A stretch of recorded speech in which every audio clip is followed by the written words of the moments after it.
E aí o cliente fala, tá, como é que a gente vai executar? E eu já tinha que ter a resposta na hora. Dizer, ó, a gente vai fazer dessa maneira. E era uma maneira que não era convencional, digamos assim, mas funcionava. Então ele tem que ter essa proatividade, ele tem que ir atrás, ele tem que saber se virar, basicamente.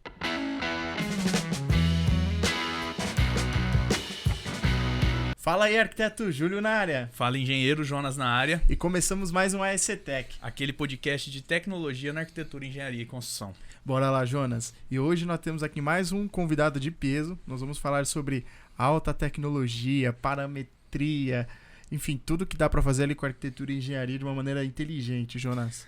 Hoje a gente tá aqui, tem a honra de receber o Leonardo Gindri. O pessoal conhece aí do canal dele do YouTube. Ele vai falar um pouco aqui sobre parametrização. E, bom, primeiro agradecer a presença do Leonardo. Eu que agradeço, pessoal. Muito obrigado por me receberem aqui. E, pô, certeza que vai ser uma conversa muito massa. Vocês também são pessoas de peso aqui, eu sei, eu conheço a SP BIM. E animado com essa conversa, muito animado mesmo. Agradecer o pessoal que tá assistindo também. E, bom, é isso, vamos lá. Então bora lá, Leonardo. Eu começo aqui perguntando primeiro quem é o Leonardo. Que pergunta difícil. Filosófico, né? Pra começar, assim, quem é Leonardo. Bom, vamos lá, vamos pelo básico, assim, porque é um pouco complicado. Às vezes o pessoal não entende o que é design paramétrico, onde é que uma pessoa trabalha com isso. Então vamos desde quando começou essa história toda, tá? Eu sou formado em arquitetura e urbanismo. E desde a época da faculdade, assim, eu tinha uma coisa que eu não gostava muito do usual, sabe? Fazia lá as cadeiras de projetos. E aí eu sempre via, pô, o pessoal, assim, eram 40 pessoas na turma. E, sei lá, 35 faziam a mesma coisinha. O mesmo prédiozinho, quadradinho e tal. E eu meio, né, assim, chegava e fazia umas coisas diferentes. Porque eu pensava, pô, tô na faculdade, sabe? Pô, vamos tentar uma coisa diferente. E eu também ficava muito entediado em fazer o usual. E aí, fazendo isso e tal, e daí eu comecei a não só conversar com alguns professores, mas fazer uma pesquisa.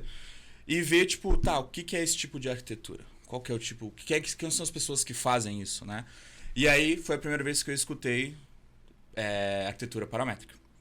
Aí, tá, escutei aquilo, beleza, foi passando, sabia que aquilo dali existia. Só que, né, só pra deixar antes, naquela época era tudo AutoCAD e SketchUp. Então era na raça, assim, fazia as coisas bem complexas, mas era do que eu tinha na época. E aí foi passando, e aí teve um momento bem crítico, assim, que eu tava numa aula de história contemporânea. E a professora chamou uma orientanda dela do mestrado e ela tinha feito um intercâmbio no Texas, lá numa universidade. E aí o tema, assim, dessa aula dela era parametrização e novas tecnologias. E aí tô lá, né, na aula, não prestando muita atenção, eu não fui um bom aluno. E aí ela abre o Grasshopper. E aí tem lá, a gente vê todos os componentes, né, as caixinhas, baterias, como o pessoal quiser chamar, mas o certo é o componente. E aí mostrando, ela fez aqueles bancos paramétricos e tal, daí mostrou, não, a gente muda um slider, aí, né, tudo se modifica. Aí eu olhei aquilo e eu fiquei tipo, tá, e o que eu tenho a ver com isso? Tá, beleza, eu falei, tá, onde é que eu vou usar isso aqui? Fiquei um pouco assim, tá, beleza, legal, né, conhecimento, passou. Semestre seguinte, eu tinha uma outra cadeira de projeto, e aí eu fiz um projeto com um amigo meu, em dupla, e ele falou, cara, vamos fazer o tema do projeto naquela época era grandes vãos, então tinha que fazer uma cobertura e tal. Ele falou, cara, vamos fazer um negócio bem diferente, não sei o que, vamos, sei lá, se inspirar no Frank Gehry, no Bjar King, Zaha Hadid. Aí eu, pô, legal, gosto desses arquitetos, né? Aí fui pesquisar um pouco mais, porque a gente já tinha visto nas aulas de história, mas eu nunca tinha ido muito atrás. Aí meu olho começou a brilhar, né? Eu vi aí, de fato, tudo o que eles faziam. Tudo. Todos os projetos e a complexidade e a beleza que é, porque não tem como negar que é muito belo. Pode não ser o teu gosto, beleza, mas que é bonito, é. E não só isso, mas também são obras incríveis de engenharia. Incríveis. Aí eu... Pô, o que eles usam? Eles não podem usar SketchUp e AutoCAD. Nada contra, tá? Vamos falar sobre isso depois. Mas tem uma maneira mais fácil. Não pode ser que eles são um escritório internacional, fazem tudo isso em todo lugar do mundo e eles estão tendo que trocar arquivo DWG. Um cara, sei lá, na Austrália e outro cara no Brasil, sei lá. Aí que eu entrei, design paramétrico. E aí, o que faz design paramétrico? O que ferramenta é design paramétrico? Aí eu entrei no Grasshopper. Aí eu falei, eu preciso aprender isso aqui. Porque é isso que eu já queria fazer desde sempre. E eu levava muito trabalho, mas agora eu vi que, pô, tem ferramentas para isso. Eu consigo chegar e eles estão usando aquilo. Falei, eu preciso aprender isso. E aí teve uma grande coincidência que a gente tinha um amigo que ele já estava no TCC, que ele sabia usar Rhino Grasshopper. E ele morava lá, em Porto Alegre, do nosso lado. Daí eu falei, não, peraí, deixa eu trocar ideia com esse cara. Tipo, não pode ser que eu tô aqui na mesma faculdade, esse cara faz isso e eu não sabia. Aí esse meu amigo também conhecia ele, e a gente foi um dia pra casa dele. Daí a gente ia pedir ajuda nesse projeto pra gente fazer o que a gente queria. Aí ele abriu o Rhino, ele abriu o Grasshopper, ele começou a puxar as coisinhas e eu falei, é isso aí. Isso que eu quero fazer. Eu achava muito legal que eu pegava e eu conseguia criar aquelas geometrias. Aí eu falei, não, é isso que eu quero fazer e agora são os programas que eu vou utilizar. Eu lembro que eu cheguei em casa, eu baixei o Rhino e o Grasshopper, peguei lá o trial dele de 90 dias e comecei a olhar vídeo no YouTube até não dar mais. Não existia o parametrizado na época, então eu tive que ir muito além. E eu comecei a mexer. Mexer. Fizemos o projeto, a cobertura ficou legal, o resto ficou uma droga, mas beleza. O objetivo era fazer a cobertura com design paramétrico. E aí aconteceu que logo depois, TCC. E eu fiquei tipo, cara, é isso aqui, sabe? É isso que eu quero. É isso que eu acho muito legal. Se um dia eu vou conseguir trabalhar para esses escritórios, eu não sei. Mas eu quero minimamente estar preparado para isso. Vai que aconteça. Aí começou o TCC e eu falei, eu vou fazer um projeto assim. E aí até o pessoal que é estudante que está assistindo, o TCC é o único momento que a gente consegue ter o holofote pra gente. Porque a gente sempre fez projeto que os professores diziam que a gente tinha que fazer, qual que era o tema do projeto. Agora é tu que decide. E eu falei, eu queria fazer um projeto nesse naipe. Naipe Zaha Hadid, naipe Frank Gehry e esses grandes arquitetos. Vou fazer isso aí. Peitei. Aí chegou TCC, e aí eu tive uma rotina bem, digamos assim, complicada, porque eu tinha que não só aprender um programa, que não tinha tanto conteúdo, principalmente em português na época, ou que eu tinha conhecimento, e eu tinha que fazer um projeto TCC, que tinha que dar certo. Então a minha rotina foi uma loucura, assim, eu tinha orientação de tarde, eu chegava às 6 horas em casa, eu tomava um café, 7 horas eu abria o YouTube, uma telinha YouTube, uma telinha Rhino Grasshopper e vá tutorial. E eu ia até às 6 da manhã para aprender. Aí eu dormia, orientação, e eu fiquei assim por um mês. Aí deu um mês, eu falei, tá, agora eu tenho que fazer meu TCC. Porque eu tava só até então aprendendo a ferramenta. Comecei o TCC e foi assim, uma coisa bem tentativa e erro, porque eu não tinha para quem recorrer, então eu tive que fazer tudo bem, sabe, batendo a cabeça na parede. Fiz o meu projeto assim, ficou bem legal, posso dizer que ficou bem legal, fiquei bem satisfeito, assim. E aí, ao final desse meu TCC, tirei uma nota bem legal, inclusive, assim, eu não estava muito preocupado com nota, porque eu queria estar satisfeito, e eu fiquei bem satisfeito, mas aconteceu que a nota também foi bem legal. E aí acabou a faculdade, e aí eu entrei em crise. Eu acabei de me formar. Eu tenho conhecimento em 2 programas que não se usam no Brasil, não na arquitetura. O que eu vou fazer agora, rapaziada? Será que eu perdi tempo nisso aqui? Aí eu tive uma crise, assim, de um mês, eu fiquei realmente muito mal, muito mal. Aí conversei com uns amigos, inclusive um deles foi esse que eu fiz o projeto em dupla. Ele falou, cara, vamos fazer o seguinte, ó, tem esse conhecimento, vamos começar a compartilhar ele e vamos ver no que dá. Vai que alguém queira aprender também Rhino Grasshopper, ou no caso o design paramétrico. Aí começou a oficina paramétrica, que muitos devem saber, era o antigo projeto. Começou com a oficina paramétrica e na época a gente era o primeiro e único canal que falava sobre isso aqui no Brasil, design paramétrico no Brasil com Rhino Grasshopper. E aí começamos, meio que sem se preocupar com muita coisa, sem saber no que ia dar. E aí aconteceu muita coisa, porque a oficina ficou gigantesca, assim, gigantesca. Ela cresceu muito. Eu lembro que a gente começou, assim, o canal. Deu 3 meses, o pessoal já, tipo, curso. Onde é que tá o curso? A gente quer aprender. E daí a gente, vamos fazer um curso, então. E aí a gente acabou ganhando dinheiro com isso também, o que foi bem legal, porque na época eram 3 recém-formados e, né, tinha uma grana pra fazer nada. E aí a gente depois começou, a gente alugou uma sala e tal, não sei o quê. E em um ano eu fui chamado para dar palestra no CAL do Rio Grande do Norte. Me botaram lá como design paramétrico, como se eu soubesse muita coisa para falar de design paramétrico, mas eu sabia alguma coisa. Dei palestra também nas universidades e tal, mas eu falei, bom, agora eu vou ter que fazer isso. Agora eu tô aprendendo, né? Agora eu já tô compartilhando, eu vou também estudar para eu, né, ter essa base para poder passar o conhecimento para todo mundo.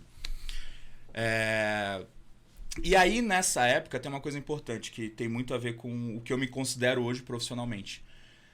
Nesses estudos de design paramétrico, e aí depois conhecendo os arquitetos desses grandes escritórios e tal, vem um nome que é design computacional, ou no caso, designer computacional. O que é o design computacional ou designer computacional? É o designer, e aí a gente põe a palavra designer como projeto, pode ser em qualquer área, inclusive arquitetura ou engenharia, que faz design por meios computacionais. Nesse caso, um deles é programação. E aí, com isso, eu fiquei, existe uma área onde eu só faço design com programação. E é design, não é arquitetura computacional, é design computacional. E aí eu comecei a ver que não era só na arquitetura. Existem muitas outras áreas que existem designers computacionais que atuam, por exemplo, design de calçado, design de joias, moda, etc. E aí eu comecei a ver, pô, eu também tenho interesse nessas outras áreas. Eu acho que pode ser uma coisa legal, porque eu sou uma pessoa muito curiosa, assim. Daí eu fiquei, pô, interessante, na verdade. Aí eu conheci o trabalho do Mike Pryor, que ele é ele desenvolveu um baita plugin do Grasshopper, que é o Pufferfish. E ele é arquiteto e hoje ele trabalha na Nike, fazendo calçado. E eu fiquei, pô, eventualmente eu tenho interesse. E aí, uma coisa que veio acontecendo e, tipo, hoje eu não me considero mais tanto arquiteto, e sim designer computacional. Porque, como eu tinha comentado com vocês antes, eu já colaborei com Volkswagen, já colaborei com não só arquitetos, mas também outras pessoas, Havaianas também já colaborei. E eu acho áreas bem interessantes que a gente pode aplicar essa lógica de design paramétrico para fazer projeto ou para fazer design. E, bom, aí teve essa mudança onde eu entendi que, bom, agora eu sou designer computacional, arquitetura como formação, mas hoje designer computacional. Não necessariamente quer dizer que eu não esteja mais na arquitetura, eu ainda estou muito na arquitetura, mas eu também faço outros projetos. Aí passou, a oficina paramétrica acabou, porque não deu certo lá a questão dos sócios, e aí aconteceu uma coisa que eu odeio, começar tudo do zero. Porque acabou a oficina paramétrica, e por questões lá que a gente entrou no acordo, a oficina paramétrica era do escritório que a gente tinha, então eu não podia continuar o projeto. Aí eu tive que começar o parametrizado, que é o de hoje, que é a mesma coisa que a oficina paramétrica, tá, gente? Só que agora sou só eu. Sou só eu. É a mesma coisa, é fazer conteúdo em português sobre design paramétrico com Rhino e Grasshopper, ter um conteúdo disponível para qualquer pessoa que queira aprender, criação da comunidade, entrevistas, enfim, tudo isso é o objetivo do parametrizado, que sempre foi e ainda é. E eu acho que é mais ou menos essa história assim, do Leonardo até o momento de hoje. Eu sei que foi um pouco longo, mas é para dar muito contexto.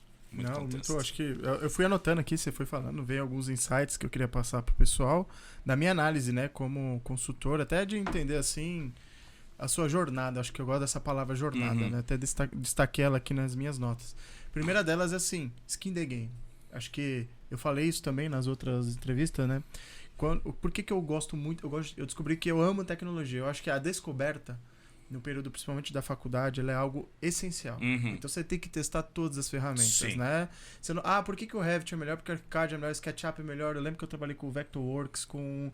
Putz, cara, todos os programas Rhino também, que me doeu muito depois de aprender Rhino. Eu lembro que eu falava, caramba, quantas pessoas tem? Eu quero ter essa comunidade e tal. Não tinha você, né, naquela época. Então, eu falava assim, cara, pô, tô sozinho aqui no negócio, deixei pra outro caminho, né? Deixa eu ver o que o mercado tá indo. Sim. E eu anotei Skin the Game, porque eu acho que é muito importante. Eu falo isso pros meus estagiários, falo isso também pros estudantes, que assim, cara, momento de faculdade é um momento muito ímpar da sua vida. Muito. Tanto que a gente sai da faculdade, a gente fica meio deprê, porque é o momento que você tá mais livre, vamos dizer assim. Aí vem o momento depois da responsabilidade, de ser adulto. Pagar contas. Boletos, tudo mais, né? Mas Mas é o momento que você tem que mais, igual você falou, eu gostei das duas jornadas que ele colocou pra gente. O momento que ele estava durante a faculdade aprendendo, ali, né, ele tava tentando se encontrar, pô, onde eu tô aqui, pô, mas isso eu não gosto, mas sempre naquela inquietação, né? Que vem um pouquinho do seu perfil de curiosidade.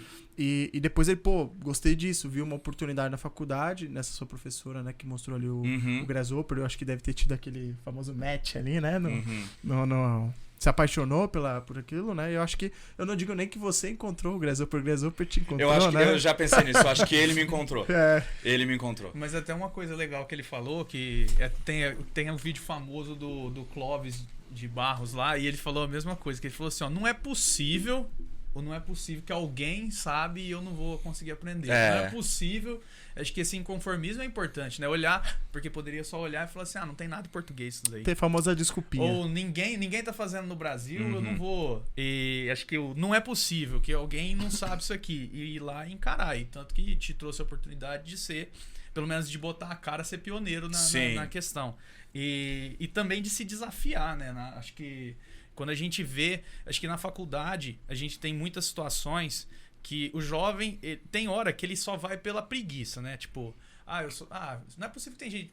Deve ter gente de fazer mais fácil, mas ele não quer. A preguiça boa, né? Então, não, mas uma coisa é você. Não é possível que não tenha um jeito de fazer mais fácil. E se só tiver caminho difícil, eu não vou encarar nada.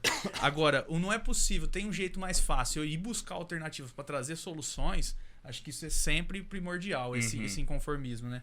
E achei muito legal da história. E complementando aqui, só o que eu ia colocar, assim, dentro dessa sua jornada, da sua introdução, eu também coloquei 3 palavras-chave que eu acho que é colaboração, conhecimento e identidade. Que eu entendo que isso te transformou no design computacional. Sim. Porque eu acho que a maior questão de quando a gente está se formando, eu faço uma palestra nas faculdades que é assim, TFG e agora? Porque, tipo assim, acabou o TFG e o cara fala, e agora? Tipo, né? Que aí bate aquela deprê que o mercado não tá fazendo isso, eu vou pra fora do Brasil, por isso que a gente perde muito talento. Muita gente boa que sai do Brasil porque não tem essas oportunidades aqui, né? E aí eu acho que nessa maior jornada, não sei, mas acho que o que mais se encaixou foi assim, cara, tu encontrou sua identidade. Sim. E eu acho boa essa palavra, entendeu? Sim.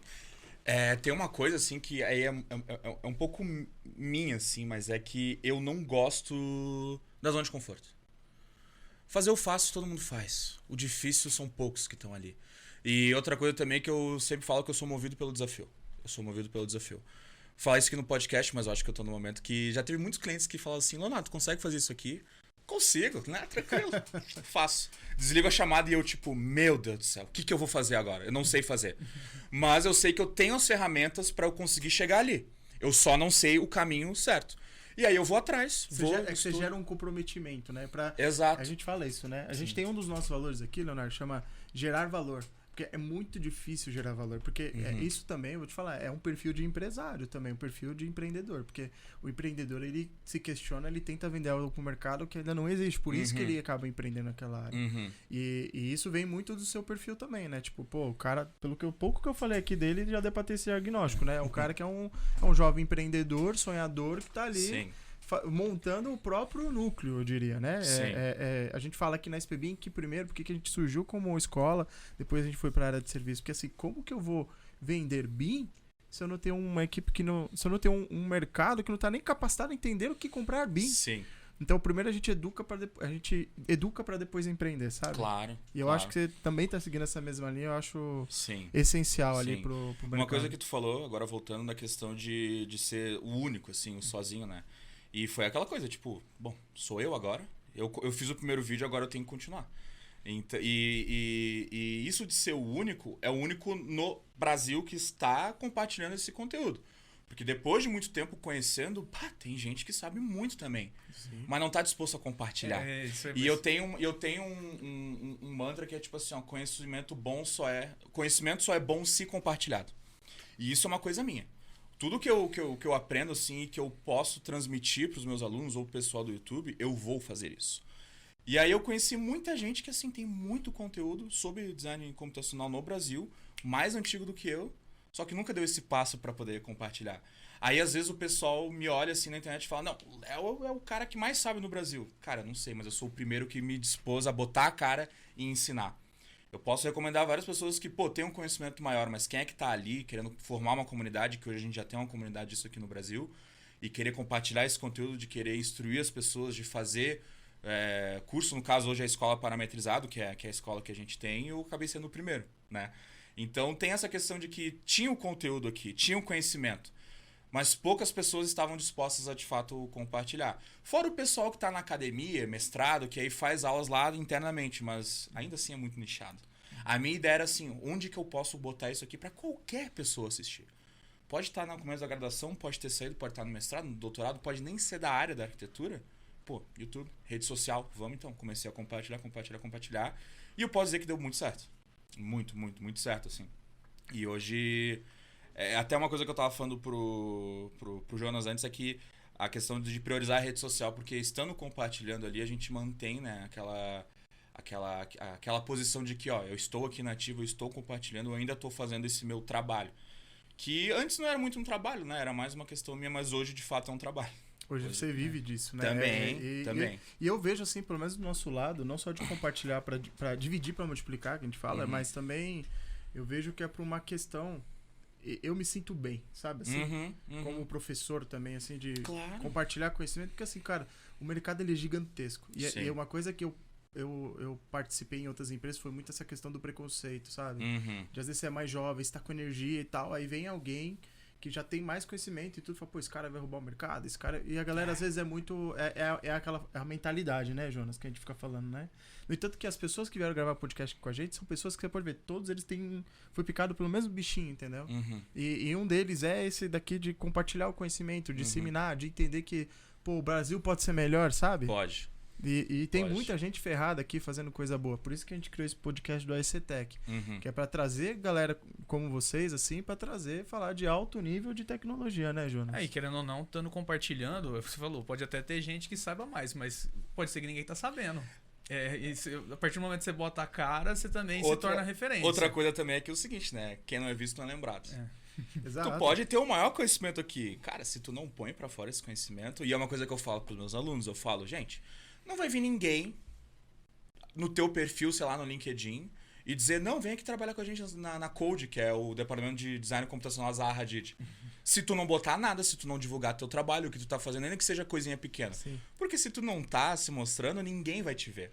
E essa é uma coisa que eu também, agora, tanto na questão do YouTube, no Oficina Paramétrica, na época, agora no Parametrizado, mas também dos trabalhos que eu faço aqui, cara, eu tenho que estar toda hora mostrando. Porque senão, ninguém vai saber, sabe? Então foi o que tu falou, tem muita gente que tem esse conhecimento, mas ninguém se dispôs a tipo, não, tá, eu vou começar agora a compartilhar o que eu sei. Ficou guardado pra ele. É que também a gente vive uma sociedade, né, Leonardo, também de muito julgador, assim, sabe? Às vezes, eu lembro quando eu fui escrever o primeiro dicionário BIM lá, eu fui querer contribuir, fui querer colaborar, não cobrei nada. E a galera, não, mas já existe um dicionário internacional. Eu falei, tá, mas existe com padrão brasileiro? Tipo assim, a galera tem essa mania mais de... a gente fala no Brasil do síndrome do vira-lata, né? Sim. Tipo, não, o brasileiro não pode fazer aquilo, tem que ser o gringo. Fala, cara, desculpa. Ó. Sim, enquanto exatamente. alguém pensa em fazer, a gente já tá fazendo, né? E isso é uma coisa que acontece muito ali no canal, porque... Nunca. E um dia, se quiserem fazer um corte disso aqui, podem me cobrar. Eu nunca vou botar legenda em inglês. É português brasileiro. E é isso aí. Tu não sabe... gostou do conteúdo, não sabe a língua? Sinto muito. Porque se tu abre no YouTube, tem muito conteúdo em inglês. Sim. E aí a gente... Ainda no nosso país, a linguagem é uma barreira. No caso, o inglês. E eu fiquei, cara, eu vou fazer uma coisa pro público daqui, em português. Então, assim, isso acontecia muito na Oficina Paramétrica. Agora, no Parametrizado, nem tanto. Que vinha os gringos e falavam, põe legenda em inglês, e eu tipo, não, é um canal em português. É um canal em português. Vinha gringo no Instagram perguntar tipo assim, tu pode me ajudar, não sei o que, falando em inglês. E eu respondi em português. Não tem essa. Entenda que isso aqui é uma coisa para a comunidade brasileira. Muita gente aí brasileira fala, mas tu não pretende fazer uma coisa em inglês para ter um público maior lá fora? Não. Se eu querer expandir muito assim, se eu querer ir lá para fora... Não dá certo. Por quê? Porque lá fora já tem, entendeu? Já tem gente fazendo isso aqui. Eu quero trabalhar num público aqui brasileiro, entendeu? Não só na questão de tipo, educacional, mas também a questão de projeto, entendeu? Então é isso, é português, é PTBR lá nos vídeos, eu não boto legenda, quando os caras comentam lá o vídeo em inglês, eu respondo em português. Abre o Translate uma vez na vida e vê qual que é a tradução pro teu idioma, sabe? Sim, E isso é uma coisa que eu levo muito a sério. Muito a sério mesmo. Então, é essa questão, assim, de que a gente tá falando de querer compartilhar e querer estar aqui nessa comunidade aqui para não ter essa síndrome de vira-lata. Entendeu? Porque eu sei que aqui a gente tem muito potencial. Tem muito potencial. Muito mesmo. Pô, é o que eu até falei no webinar aqui da Ryan Education, que eu falei. Pô, cara, a gente tinha os melhores arquitetos do mundo. Os melhores. A gente ganharam o Pritzker. 2 deles ganharam o Pritzker. Sem contar os outros que a gente sabe que aqui... Pô, por que a gente tem essa síndrome... Hoje, né, a gente acha que a gente não consegue evoluir na tecnologia, a gente não consegue fazer projetos diferentes, sabe? Por que a gente pensa nisso, sabe? Então é uma coisa que eu tento ir ao contrário. Falar tipo assim, não, que o negócio é Brasil, entendeu? Vamos fazer um conteúdo daqui, vamos fazer projetos daqui e vamos mostrar que a gente consegue fazer inovação aqui. Então é uma coisa que eu levo até hoje, assim. E essa síndrome ainda é muito forte. Então, mas uma parte que eu acho muito legal, a gente também defende isso. Eu vou te dar um exemplo básico. Quando a gente vai dar aula, o cara fala, você tá aula em inglês? Eu falei, você domina inglês? Não. Você faz conteúdo pra fora do Brasil? Não. Por que você quer mexer em inglês? Porque no AutoCAD eu aprendi inglês. Eu falei, cara, desculpa, olha, Vamos eliminar essa barreira. Vamos focar Aham. português Brasil, Revit, português Brasil, ArchiCAD, Sim. português Brasil, entendeu? Uhum. Em alguns salvo exceções ali, a gente trabalhava em inglês porque não tinha ainda a versão do programa em português, Uhum.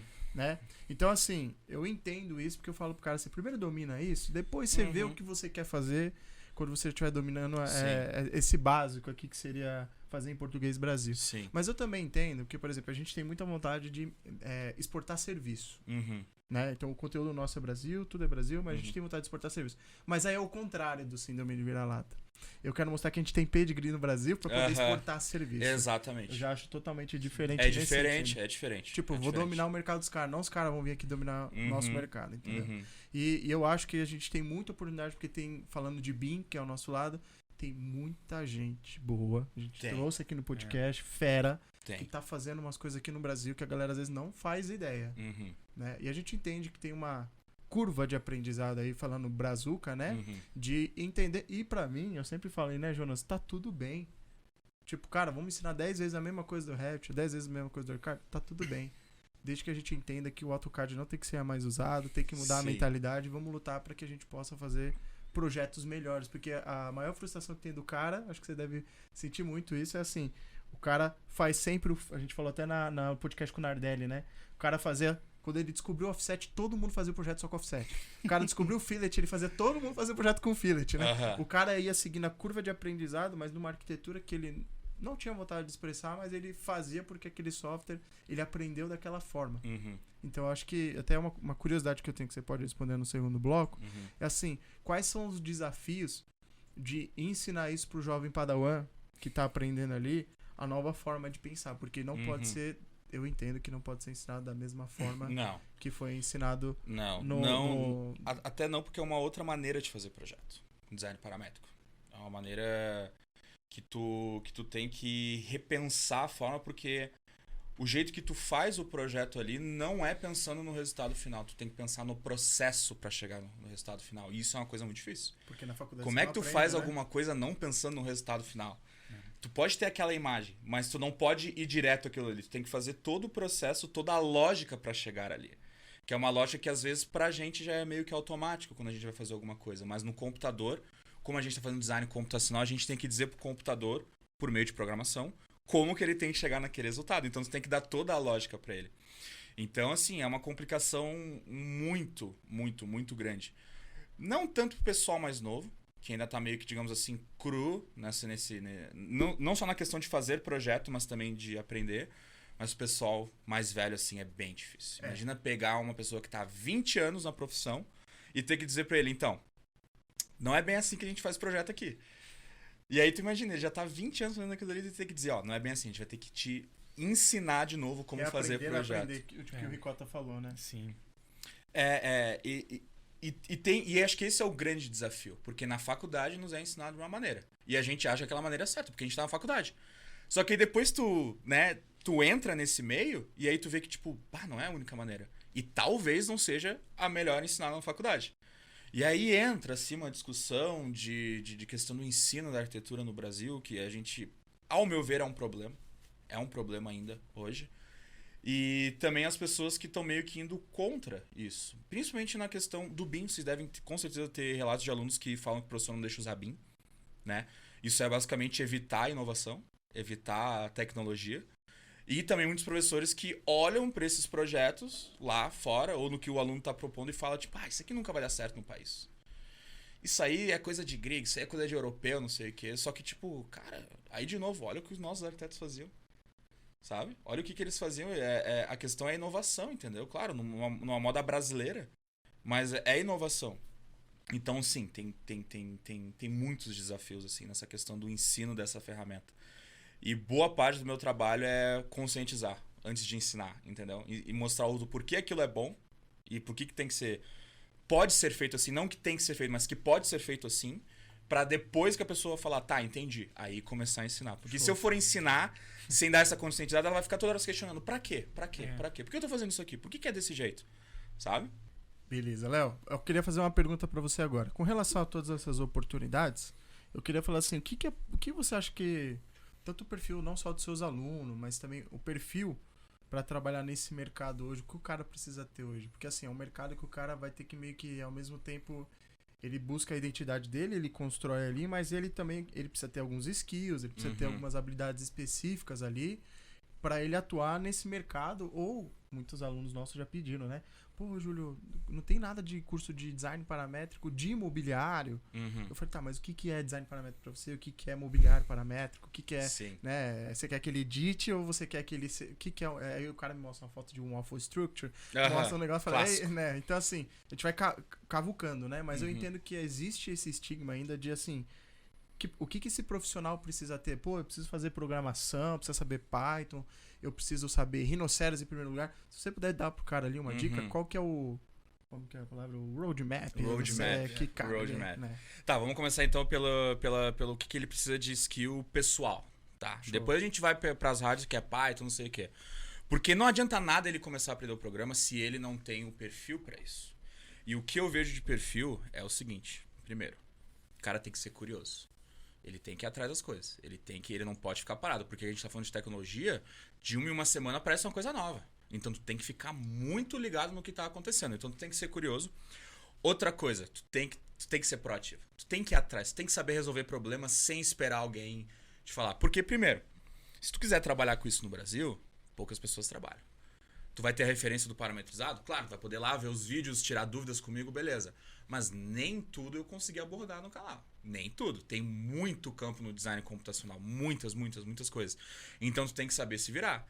Apareceu um problema pra ti ali no programa ou no projeto, cara, tu tem que ir atrás e saber como se virar. Porque muitas das coisas, por exemplo, a gente tem padrões, sei lá, de desenho e detalhamento na norma brasileira. Por exemplo, assim, no Grasshopper não tem. Tu tem que se virar, tu tem que pensar em uma maneira de como executar aquilo. Já aconteceu várias vezes de, tipo, fazer um projeto e ter uma certa complexidade, e aí o cliente falar, tá, como é que a gente vai executar? E eu já tinha que ter a resposta na hora. Dizer, ó, a gente vai fazer dessa maneira. E era uma maneira que não era convencional, digamos assim, mas funcionava. Então ele tem que ter essa proatividade, ele tem que ir atrás, ele tem que saber se virar, basicamente. Então, curioso, tem que saber se virar. E assim, se arriscar. Porque é um risco. Eu sempre falo pro pessoal assim, a minha diferença do pessoal hoje que tá estudando essa ferramenta, sei lá, tô fazendo uma pós na PUC Minas, eu que comecei do zero, é que eu sou maluco o suficiente pra peitar os projetos. Tipo, não sei se vocês viram no meu Instagram agora que eu fiz uma cobertura lá no congresso. Era absurdo aquilo, gigante, e era pra ser muito maior. E eles falaram assim, Léo, a gente quer fazer isso aqui, tu consegue? E eu falei, sim, consigo, azar, vamos. E fui lá e fiz. Então, assim, é tu pegar o projeto e falar, não, eu vou fazer, eu consigo fazer isso aqui. Não é ficar... Medo sempre tem medo, qualquer projeto.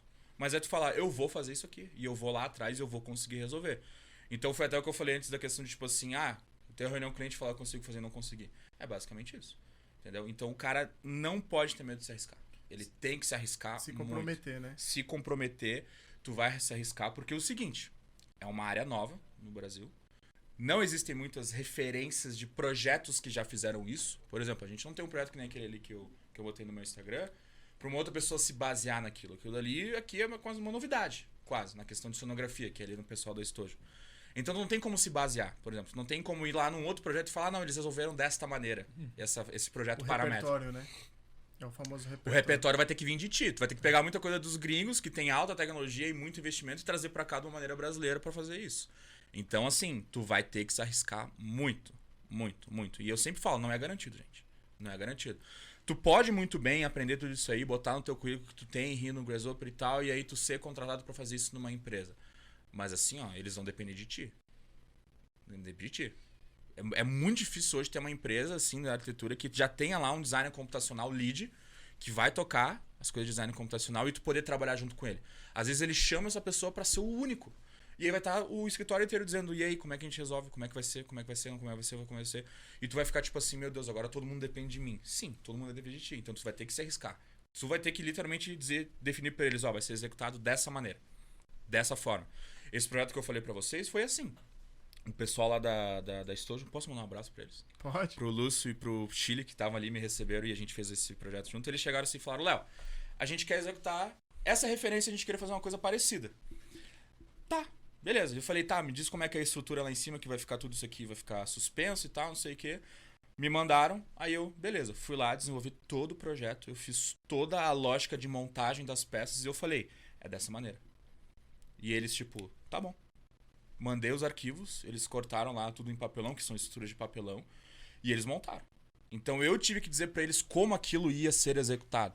Claro, a gente tinha algumas questões limitantes do lugar lá, que tinha a questão das alturas e tal, como que ia ser presa a estrutura, esses módulos que a gente chamou, aquelas caixas de papelão na estrutura que eles me passaram, então eram condicionantes de projeto, mas é o que falei. Ó, vai ter que ser dessa maneira. A numeração, porque cada uma daquelas chapas elas eram numeradas, porque tu tinha que primeiro numerar para depois se achar e colocar lá no projeto. Eu que defini como é que ia ser a numeração, qual é que ia ser a lógica, como o arquivo ia ser enviado, como que ia ser cortado, como é que eles iam cortar. Eles iam cortar tudo plano, depois dobrar. Cada caixa ela eram duplas, eram as duas diagonais, eles iam montar isso aqui e depois erguer. Então, assim, de novo, alguém já fez isso? Não que eu saiba aqui no Brasil. Então eu tive que desenvolver isso. Então a responsabilidade é muito maior. Muito maior. E aí agora trazer um pouco da parte, mano, porque parece ser tudo bonito, tudo maravilhoso. Deu BO quando eles foram montar. Eles falaram, Léo, tem aqui umas caixas que não estão na ordem que tu botou. Porque a gente tinha duas diagonais, a parte A e a parte B. E tava trocado o A pelo B. Aí eu olhei e falei, bah, eu vacilei. Troquei lá um negocinho no Grasshopper. Aí eu, tá, olha só. Chile, que é o apelido dele, mas é o Eduardo. Chile, eu vou te mandar uma nova planta que onde tiver esses módulos que tem essas trocas, tu pede pro pessoal da montagem inverter. O que é A é B e vice-versa. Aí enviei pra ele e ele, não, beleza, tá resolvido. Esses caras estão montando. E acontece. Só que é um erro que foi grande. Imagina se eu tivesse errado na numeração das peças. Fabricação, né? Já era, prejuízo. E aí acontece uma coisa um pouco comigo, assim. Porque como eu tô um pouco mais à frente desse assunto no Brasil, cai tudo nas minhas costas. Quando a gente fecha um contrato com alguém para desenvolver alguma coisa, eu tenho lá meus colaboradores, eu te falei que eu tenho 2 colaboradores, um é mais na rede social, o outro é o que tá mais divide alguns projetos comigo. Se acontecer ruim, ele tá blindado, não é problema dele, mas tá meu nome na reta, tá o meu na reta, entendeu? Então tem essa responsabilidade. Então, só fazer um wrap-up. Então eu tinha falado dele ser proativo, curioso e saber se arriscar. E ele vai se arriscar. Então, serão essas coisas assim mais da pessoa, tá? Porque se tu for um cara muito acomodado, tu não vai pra frente. De novo, tecnologia tá mudando toda hora. Toda hora. Tu tem que estar atento com isso. Vou falar agora das partes técnicas, tá? Bom, como aqui no nosso país a concorrência não é tão grande em design paramétrico, eu posso dizer, depois de ter estudado muito e visualizado muito o mercado, que eu sou o único que presta esse tipo de coisa aqui no Brasil, serviços em design computacional, não tem tanta concorrência. Então tu pode ir um pouco mais leve. Pô, aprende o Rhino Grasshopper. Saiba dominar o Rhino Grasshopper bem. Começa a aprender o Rhino na modelagem, aprenda também o Grasshopper, porque tu tem que aprender a lógica de modelagem do Rhino para utilizar o Grasshopper. Mas depois, para tu dar passos maiores, aí sim, Python, com certeza, aprenda Python, até porque o Python é mais fácil pro pessoal que está começando. A lógica de construção dos códigos em Python é muito parecido com a linguagem falada humana, então tu consegue pegar um código e ler ele, assim, claro, tu tem que aprender as nuances, né? Então Python com certeza.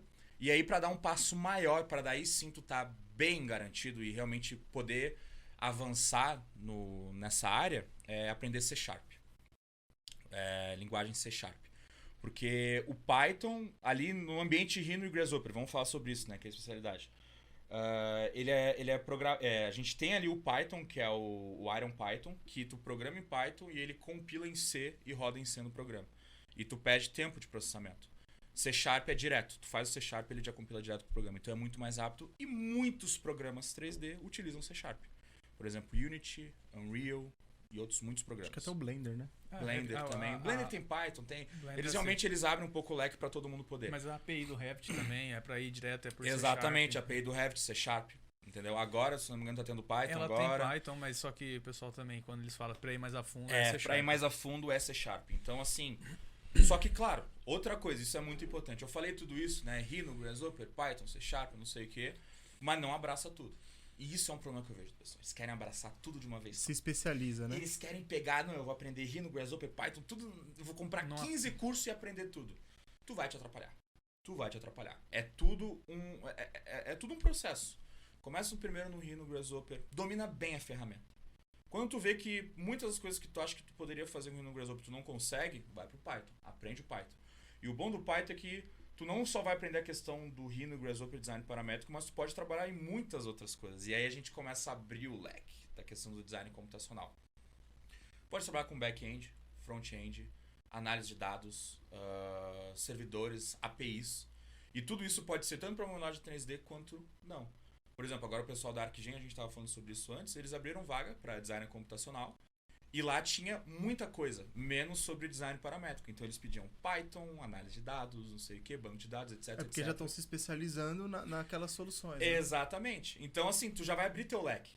Tu não vai só mais trabalhar com projeto. Tu pode trabalhar com design computacional, mas em outras áreas. Entendeu? Sabendo Python, e aí tu consegue expandir muito mais. Eu tenho também colegas lá na nossa comunidade que eles são arquitetos que hoje trabalham só com back-end. E são arquitetos, mas trabalham com Python, trabalham com cloud, a coisa toda. Então eles saíram da arquitetura ou do design e agora são programadores. E isso é uma coisa legal pra carreira. Quando tu te encher o saco de design e arquitetura, tu pode ser programador. A gente sabe que o programador tá muito bem, né, colocado hoje aqui no Brasil e também fora, né? Agora a questão de home office e tal, tá tranquilo. Então, e depois o C Sharp, porque aí sim tu vai saber, não. Eu vi o Python, passei pela programação um pouco mais genérica, vi um monte de coisa, mas eu ainda quero trabalhar com design, C Sharp daí é a tua escolha. Só que tu já vai ter aprendido Python, tu já vai ter uma base de programação muito boa. O C Sharp tem as suas nuances, mas é um pouco similar. Então tu consegue fazer essa troca depois muito mais simples. Então, o pessoal que está assistindo não começa C Sharp, começa Python, para tu ter aquela base de programação e entender como é que funciona a programação textual, né, que é diferente do Grasshopper. E quando for pro C Sharp, tu vai ter aquela lógica e tu vê que essa transferência desse conhecimento, para começar, é muito mais fácil. Eu fiz algumas analogias aqui, eu peguei algumas coisas que eu lembrei um pouquinho também, o que a gente falou lá com a Flávia Tissot, né, lá da OSPA. Da OSPA ali, da Place, né, que é mais ou menos isso também, né, então assim, uma das coisas que eu lembro, que pelo menos pra mim funcionou, eu gosto de programação no nível que é o Grasshopper no máximo. Uhum. Eu tenho mais DNA de arquiteto, eu falaria ali, porque tem aquele DNA também de programador, então eu não me coloco como uma pessoa de programação. Sou um entusiasta, mas eu gosto do visual. Então eu gosto daquela parte que é igual do Dynamo, que é igual do Grasshopper. Sim. Começou a ter que escrever, eu já não gosto. Tipo assim, isso é uma identidade que eu percebi. Só que eu utilizava muito isso na época para usar bases de desenhos, para eu gerar soluções de arquitetura usando programação visual. E aí eu lembro que era muito difícil na época que eu falei com o Thomas da ArcGen, na época que ele me ajudou. E eu falava assim, pô, Thomas, cara, a gente ia sempre resolvendo problemas baseado em soluções de design. Mais ou menos pro caminho do design thinking ali. E aí a gente ia bastante assim, cara, eu quero fazer esse fechamento. Tá, vamos olhar então referências que fizeram esse fechamento. E a gente não achava nada no Brasil, ia pra fora do Brasil, a gente usava bastante aquele think paramétrico, não sei se você conhece. Claro, sim. E aí a gente usava ali, pô, deixa eu primeiro tentar fazer esse fechamento que o Big fez. Deixa agora. E foi pra mim, isso funcionou, sabe, na época. Porque eu tinha o soft skill que você tá falando aí de curiosidade, se comprometer e tal, mas eu não tinha. Aqui na SPBIM a gente chamou isso de work level. A gente tem níveis, tipo assim, tem o nível 1, nível 2, nível 3, nível 4, nível 5. E pra mim, Grasshopper, eu parei no nível 1 ali, que era assim, cara, eu preciso só reproduzir isso, fazendo o máximo a panelização. E pra mim isso aqui já vai ser um sonho aparecer no render, sabe? Sim. E aí, quando você me fala que tem que ter a linguagem, que tem que ter isso, eu entendo que é quando o cara fez engenharia civil, o círculo de Zollo e aí vai crescendo. Aí o cara vai falando, pô, agora eu quero virar... Ele se especializou, né? Isso que eu acho que é um pouco desse caminho, né? Porque eu acho que você deve ter esse nicho, deve ter os alunos que querem fazer um projeto Zahadid, mas ao mesmo tempo ele não quer ser um programador, né? E aí eu entendo o que a gente tá discutindo aqui, que tem a possibilidade do cara fazer aquilo com um determinado esforço, mas que ele pode também, se ele quiser, né? E além daquilo, né? Que pelo que eu tô pegando na sua análise, seria isso. Eu parei ali no nível 1, que eu entendo que nível... Não sei se a gente fosse falar em níveis, né? Mas seria nível 1 ali, rinoceros, dominar bem a ferramenta de modelagem. Nível 2, sei lá, um Grasshopper junto com o Rhino. Com certeza, e o nível 3 eu colocaria que seria linguagem de programação. Com certeza. Né? E talvez uso de plugins lá, Galápagos, esses outros plugins aí. Isso eu botaria no nível 2. Nível 2? É importante, porque já tá ali no Grasshopper, tu pode utilizar. Nível 3 seria tu programar um Galápagos. Aí seria uma coisa. Tu utilizar design generativo e programar isso. Acho que pra dar um norte pra quem tá escutando ali, acho que é legal dar essa, tipo, porque senão o cara fala, caraca, tudo isso, que senão a gente também dá aquele banho de água fria, né? Eu acho que é bem assim uma escolha da pessoa, porque tu não é obrigado a ser designer computacional e saber, por exemplo, C Sharp. Tu pode trabalhar muito bem com o Rhino Grasshopper, bem feito, bem trabalhado, e tu conseguir fazer as coisas. Mas aí a gente depois começa a entrar na questão das possibilidades. Tipo, eu consigo, sei lá, fazer um projeto na Vibes Hadid usando o Rhino Grasshopper? Sim, consigo modelar.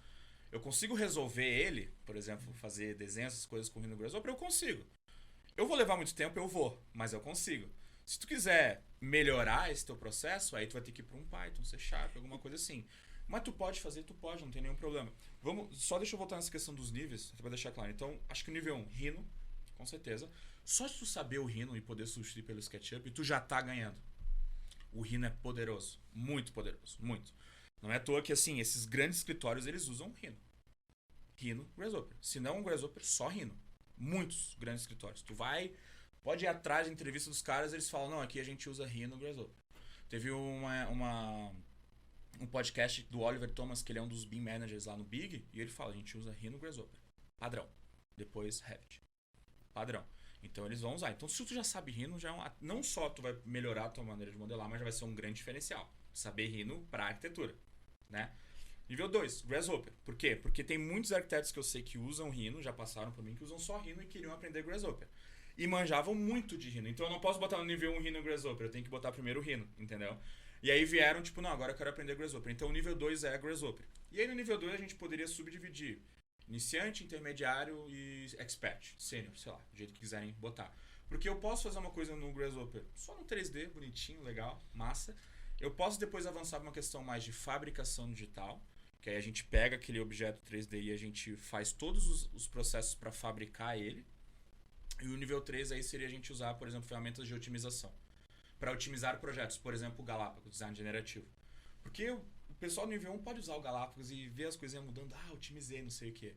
Mas qual que é realmente o benefício de tu usar isso? E como é que isso pode ajudar no teu projeto? Porque às vezes eles usam o Galápagos e não dá em nada, entendeu? Não acontece nada. Eu uso design generativo e o meu projeto de fato não melhorou, não foi otimizado. Depois que tu entende como que é o design generativo, né, algoritmos evolutivos, e aí tu começa a utilizar isso para te ajudar no projeto, aí eu acho que, aí tu tá legal. E aí junto com isso também a gente pode botar ali o Python.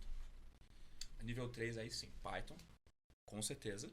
E, não vou dizer nível 4, tá? Mas nível 3, só pra gente facilitar, C Sharp também, tá? Mas tu pode escolher, tu pode muito bem ser um arquiteto, trabalhar no escritório e usar só Rhino, tá legal, show de bola. Tu pode usar o Rhino Grasshopper, tá legal também, show de bola. Tu pode pegar também os 3, ser um nível 3 e saber tudo isso, tu pode também, não tem nenhum problema, depende do que quiser. Aí voltando ao que tu falou, eu não me vejo muito na questão da programação, meu negócio é mais arquitetura e tal. Então, e eu acho que é aí onde a gente entra na questão do designer computacional, é o designer com a programação, entendeu? Seja ela visual ou textual, sabe? Mas é o momento que tu une, que tu faz essa intersecção entre o design, a parte criativa, e a programação, a parte técnica. Aí é onde tu junta os dois para resolver as tuas questões de projeto, né? Eu acho que seria dessa maneira que eu, digamos assim, resumiria essa questão do design computacional. Eu tenho até uma curiosidade aí, Leonardo, porque quando você falou que lá atrás você teve a primeira apresentação do Grasshopper, você nem se interessou por ele. E de repente depois você vai lá e se interessa e vai atrás. Uhum. Você já tinha base de lógica, de programação, Nada. dessas coisas? Você foi todo iniciante nesse processo. Não, assim, o que aconteceu? Nessa aula que eu falei, e eu realmente não me importei com nada. Eu olhei aquilo e falei, legal. Um dia, quem sabe, eu vou usar. Só que eu não sabia que eram aqueles escritórios que eu utilizava. Até uma falha da pessoa que não falou isso. Porque se ela tivesse falado, eu ia estar, tipo, é isso, beleza. Ela só mostrou o programa, mexeu ali nos slides e falou, a gente faz projeto assim. Daí eu fiquei, por que eu faria isso aqui? Dessa maneira, se eu posso modelar. Então, naquele primeiro momento, eu, tipo, Porque às vezes você não viu o benefício do produto ali, de repente. Eu não entendi o benefício. Beleza, aí quando passou, aí que eu entendi, fui atrás da arquitetura paramétrica, tal, e daí eu encontrei a questão do Rhino Grasshopper, aí eu, tipo, aquilo lá que ela trouxe, agora eu entendi. Entendeu? Então foi muito mais a questão dela transmitir o porquê usar aquilo. E não só isso, transmitir pro pessoal da graduação por que usar aquilo. E o pessoal da graduação que já está no final da faculdade, por que utilizar aquilo, né? Mas enfim, aí a questão que tu falou se eu já sabia alguma coisa.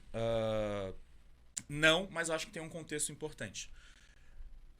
Eu convivi muito com um primo meu que ele é programador, mas ele não é designer nem nada, ele é programador assim, ele programa em Java e tal, hoje trabalha com uma multinacional.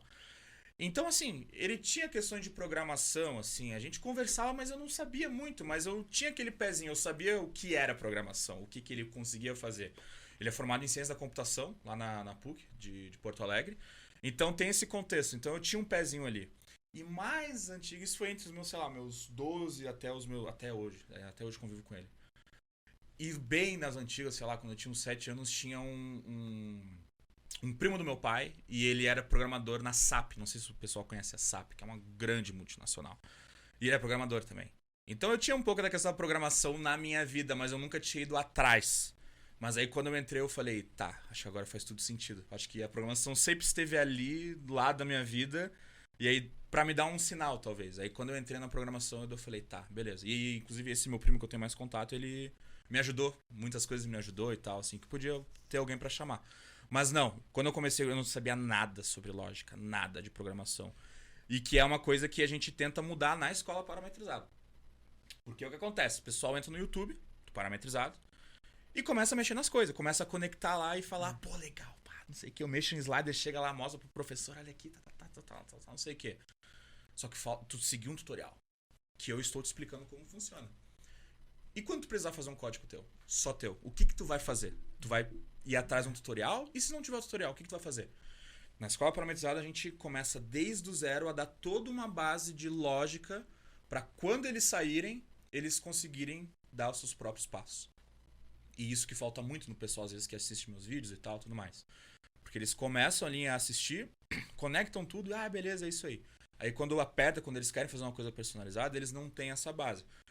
Por que eles não têm essa base? Não é porque eu não explico nos meus vídeos? Não, eu explico. Eu digo ali a lógica do que eu tô fazendo, porque eu acho que isso é importante pra pessoa entender aquilo, mas eu não consigo em meia hora explicar tudo que ele precisa saber de lógica, de algoritmos, pra ele conseguir dar esses passos dele. Por isso que a gente entra nesse foco na escola parametrizada, para poder ensinar a pessoa que, design paramétrico é diferente e a gente tem que aprender um pouquinho de lógica de programação para entender design paramétrico, porque a gente está fazendo programação, ainda que visual, é programação.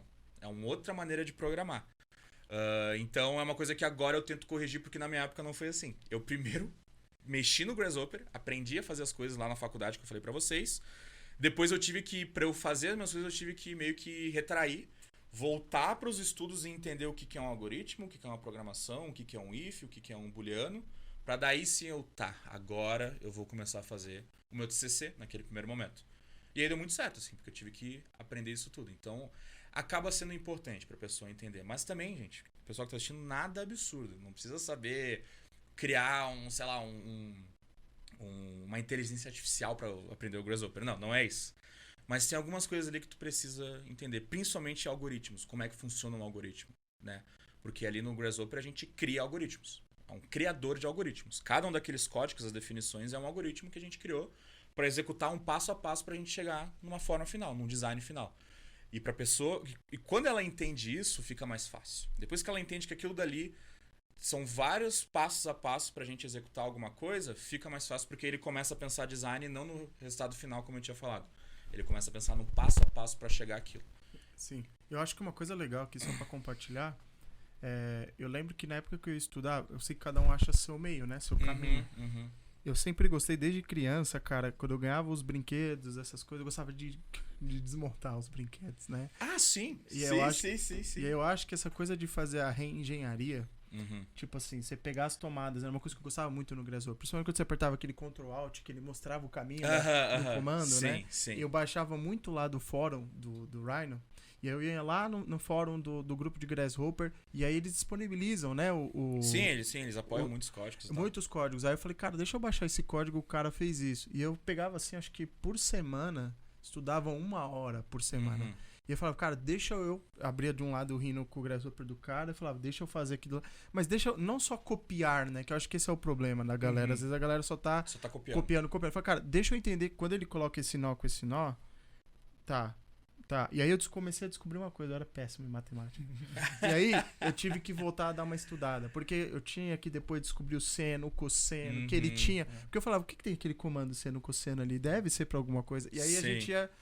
Eu acho que vai muito da curiosidade. Vai. Né? Mas assim, entender que, tipo, cara, é muita habilidade que você tem que ter, mas o mais dele é assim, eu curtia, cara, aquela, sabe, aquele era o meu momento de refúgio, porque eu trabalhava o dia inteiro E eu falava, e eu tinha uma hora que eles dedicavam, deixavam pro escritório onde eu trabalhava, e falava assim, cara, se dedica ao que pode trazer de inovação pro escritório. Sim. E eu pegava e estudava um pouquinho o Grasshopper, um pouquinho. Sim. Não tinha parametrizado, infelizmente, naquela época. Pois é. Mas assim, era uma forma que me ajudou bastante ali pra quem eu acho que de repente... Eu falo isso também com Revit, com outras ferramentas. Você tem que ter curiosidade, não achar que você vai ter a resposta de tudo, mas o mais importante é não só copiar, né? Porque tem muita gente que só copia, mas é entender por que o cara fez aquilo. Por quê? Porque se questionar. Acho que essa... Porque tem toda uma lógica pra criar aquilo, né? Exato. Não é do nada, assim. Ele teve que pensar o porquê que ele teve que usar o seno, o cosseno, alguma coisa. Que só pra deixar claro também pro pessoal que tá assistindo, não é necessariamente, não tem que ser um matemático pra fazer o negócio. Tu tem lá os componentes de matemática que podem te ajudar muito, mas não precisa ser um baita profissional ou formado em matemática pra fazer. Mas o que tu falou dessa questão de pegar os códigos e ver o que o pessoal tá fazendo. Tem muito tutorial no YouTube, tem muita informação nos fóruns também, que é só o vídeo do cara conectando as coisas, ele não explica. E isso é uma coisa que eu tento fazer no meu canal. Eu falo assim, gente, ó, como é que... Tá vendo essa geometria aqui? Ela é assim, assim, assim, assim, é isso que eu consigo visualizar dela. Vamos traduzir isso para um código. Vou pegar esse componente que vai fazer isso aqui vai fazer aquilo dali, e eu dou uma explicada para eles entenderem a lógica, porque tem uma lógica, não é só copiar. Não é só copiar. Se tu copia, tu não tá entendendo o que o programa tá fazendo. Tu só tá pegando o resultado final. E se chegar lá no meio, tu tem que mudar alguma coisa. O que acontece muito, o pessoal assiste o tutorial e fala, Léo, agora eu queria mudar isso aqui. Aí eu agora realmente é o momento que tu deveria ter visto, sei lá, um vídeo, ou ter ido atrás, ou ter observado o código para ver o que ele tá fazendo para chegar naquele objetivo. Por isso da decomposição que eu falo. Porque Exatamente. aí o cara vai entendendo até que ponto ele fala, pô, até aqui a minha lógica tá certa. Daqui para frente eu preciso construir outras habilidades que eu ainda não tenho até aqui, né? Não, e outra, Exatamente. você ir fazendo fragmentado e ir testando ali, você vai conseguindo enxergar. Quando eu ensino famílias também no Revit, você vai fazer família paramétrica, começa, crio 2 planos, vejo se tô mexendo. Vou começar mais um pouco, vejo se tá mexendo. Exato. Quando eu vou escrever código, eu faço a mesma coisa. Escrevo um pouco, dou lá Sim. print, tá certo até aqui. E vai dando total. pra ir testando, porque depois você tá com tudo pronto. Aonde que tá dando erro aqui depois que tá tudo pronto? É bem mais difícil. E às vezes ele... acontece muito, tá? O pessoal vai lá no fórum da MacNew, que é o do Rhino Grasshopper, e tem muito código lá que eles disponibilizam. Eles falam, ó... Pô, gente, tô com o meu código aqui, eu preciso de uma ajuda. Ele vai lá, põe um código, daí o pessoal retorna, mudei tal coisa, não sei o quê. Isso acontece muito. Todo mês vem alguém. Léo, queria fazer meu TCC com design generativo para criação de plantas baixas. Tu acha que eu consigo fazer em 3 meses? Assim, eu dou uma risada ali, né, no privado, mas eu falo, meu amigo, eu acho que não. Porque tu tem que aprender muita coisa. Mas eu baixei um código aqui do cara do fórum. Ele fez pra ti o código? É exatamente assim o teu TCC? O teu TCC vai ser em base do código do cara ou tu vai ter que fazer uma coisa tua? Não, eu teria que mudar tal coisa. Aí eu tá, tu sabe alguma coisa de Grasshopper? Aí eu vi uns tutoriais e mexi. Aí que vem a parte da conscientização. Aí eu tenho que trocar uma ideia com a pessoa pra dizer, olha, não é só pegar um código e rodar. Tu vai ter que fazer coisas pra melhorar isso aí. A galera que assim, eu sei que eu tô generalizando, mas é aquela galera que quer o resultado, mas não quer o esforço, né? Exato. E infelizmente a gente tem bastante disso. A galera às vezes quer o topo da montanha, mas tá disposto à caminhada, né? E esse que é o lance do design paramétrico, principalmente no Rhino Grasshopper. Porque tu não faz o design final. Tem que fazer todo o processo, toda a caminhada pra chegar no design final. Pra dar um run e funcionar o run. Então, às vezes, eles querem só o resultado final e aí vão lá, não sei o que, baixam no fórum e fechou isso aí, tá pronto o meu TCC. E geralmente vai ser a pessoa que ela é tão desconectada dessa realidade que ela não consegue entender a complexidade, né? É porque assim, ó, quando você é iniciante, você sabe que é difícil. Quando você é expert, você sabe que é mais difícil ainda, porque você conhece todas as dificuldades que existem. Você sabe os problemas. Tem, eu esqueci agora aquele gráfico, que é um gráfico que diz assim, quando tu começa uma coisa, tu acha que tu sabe muito. Quando mais tu aprende, tu vê que tu não sabe nada. Exatamente. E é muito assim. Quando eu comecei, eu também pensei, só que o mais pica no Brasil. Assim, depois eu comecei a ver e falei, cara, eu não sei nada. E até hoje eu sei que eu não sei quase nada. Quase nada, porque é muito amplo, é muito conhecimento. Mas é isso que te faz... Mas é isso que me faz todo dia acordar e falar, não, eu vou estudar. Eu tenho uma pergunta pra você, é o seguinte. Referências pra ti. Escritórios brasileiros, escritórios internacionais. Quando a gente fala de design computacional, ali, o que hoje você acha que são referências legais? Não só de ferramentas ali, né? Mas eu digo que usa de fato Sim, design paramétrico. Sim, projeto, design, resultado. Né? Isso. Antes disso, eu acho que é uma coisa muito importante de falar que pra gente, principalmente quem tá começando nessa área, é uma área que, pra mim, né, design computacional, design paramétrico no Brasil, é bem escasso, a gente não tem muita coisa, é muito importante a gente, né, ter os nossos heróis, nossas pessoas, né, que a gente se inspira e tal, tudo mais. Os bandeirantes. Exatamente, porque eles que abriram o caminho, né, basicamente. Então é legal a gente inspirar, porque se eles estão lá e deu certo, a gente tem muito que absorver deles, né. Vamos começar pelos brasileiros, né, vamos focar aqui. Depois eu falo dos gringos, a gente já sabe, eu já contei alguns, mas vamos falar dos brasileiros, tá? Sem ordem de preferência, nem nada, senão não vou botar nenhuma prioridade. Guto Requena abriu o caminho aqui no Brasil. Ele é muito bom, arquiteto, designer, incrível.